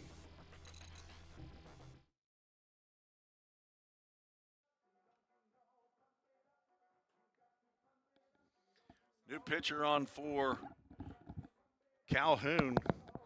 Another left-hander, looked just like Ben Davis. Makes me wonder if Jackson Bader was on in the previous inning. Didn't look at him that closely. Didn't look at his number, but this is number 34, 5'10", 165-pound sophomore from Meridianville, Alabama. Bader on for his 7th appearance. 1-0 record, 8 1/3 innings, 7 hits, 9 runs, 6 earned, 9 walks, 4 strikeouts. He's plunked 2 batters.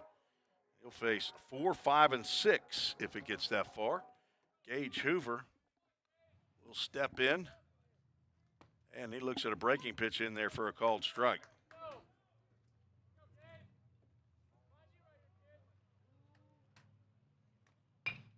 Ground ball up the middle, backhanded, no. That sneaks into second or into center field for a base hit. Let's see who our new third baseman is. Number 4, Tarpley Priest. Tarpley Priest is the new third baseman. Scotty Dean stands to the plate. Priest, a 6 foot, 190-pound freshman from Hazel Green. Let's see if Scotty Dean's going to be asked to square around. He does square around. Pulls the bat back. Hoover takes off. The throw is not in time. Hoover gets in underneath the tag by J.D. Rojas. Looks like the tag might have been a little high, and Cody Gaskill wants to come out and chat with John Higdon, and they're telling him don't go across the first base line.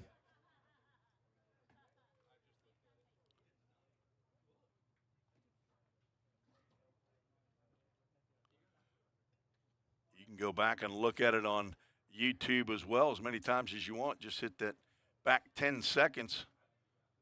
It looked like the throw might have beaten him, but the tag was a little bit high on his hip, I think. Cody Gaskill chatting with John Higdon. That conversation continues. Dean squaring around a bunt. Hoover had a little bit of a delay as Gaskill's now been warned. A very close play there at second base. Not sure how you argue it. It's an opinion. Now let's see if Dean continues to square around here or if Coach McGuire will give the next three batters, Scotty Dean, Devin Thrain, and Lex Falsoni, 3 shots to drive in Gage Hoover. Bryce Purcell, the first baseman, is thinking that Dean is going to lay down a bunt. He is creeping way in. That is popped up. Purcell, not too far from where he was, is going to get into foul territory and catch a pop-up. That is the second time that Scotty Dean had a chance to win this game. And hit into a 6-4-3 double play in his last plate appearance. He got a hit back in his second inning, but he's lined out, popped out twice now to the first baseman. Now 1 out, runner at second. Devin Thrain hit a game-tying double with 2 outs in the bottom of the 9th. A double to right center field. Could Devin Thrain be the Toyota Gallatin player of the game? Check swing fouls that one off on a pitch that would have been too far inside. In the new pitcher, Jackson Bader on as Ben Davis went 1 1/3 innings, I believe. There's ball 2. Davis did not allow a hit. Did hit a batter and did walk a batter. Fastball is out of the zone. The count goes 3 balls and a strike with Lex Falsoni on deck.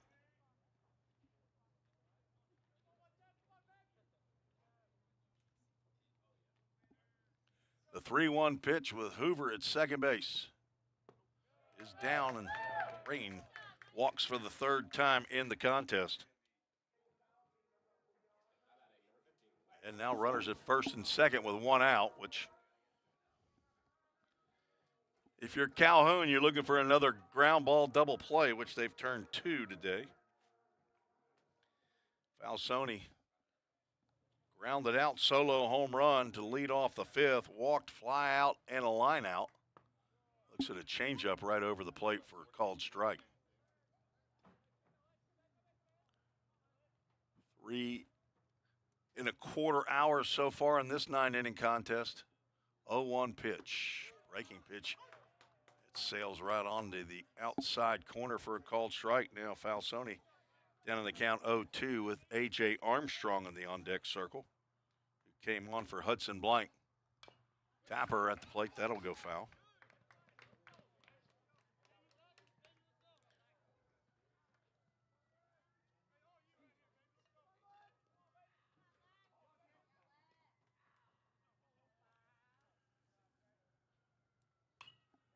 Popped up, out of play on the left side.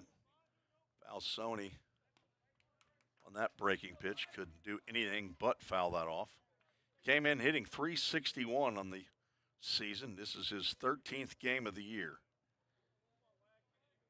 Now has 5 home runs. Does not offer at that high pitch. The 0-2 goes to 1-2. Falsoni hit 2 home runs in his first game of the season. Matter of fact, he hit a home run on the very first pitch that he saw. A laser out of here to left field. If he hits one like that again, this game is over. That changeup apparently missed down and misplayed there by Kai Kuroda, the catcher, but nobody advances.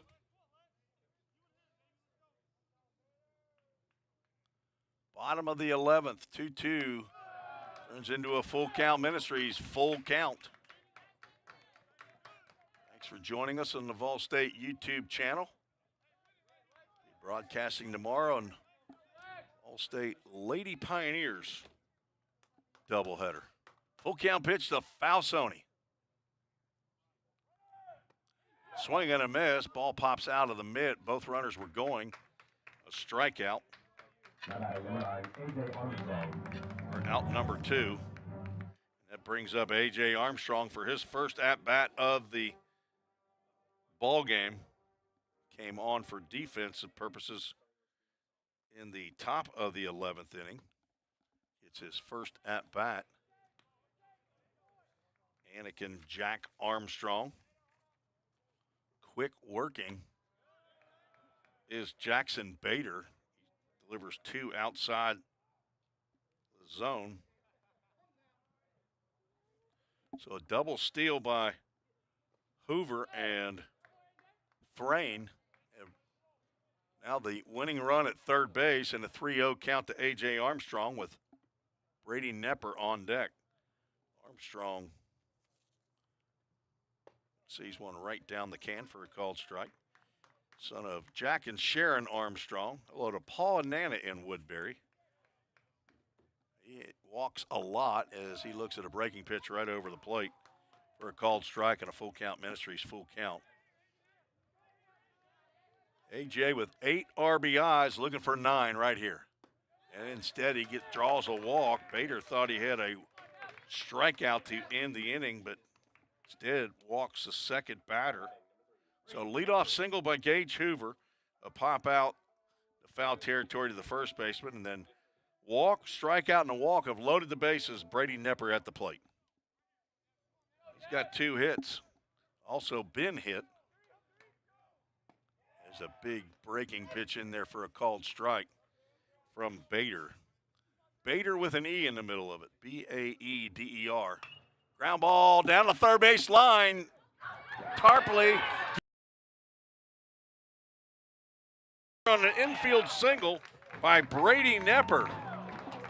Tarpley Priest could not get to the bag quickly enough, and a hustle play there by Devin Thrain to get the third allowed Gage Hoover to score,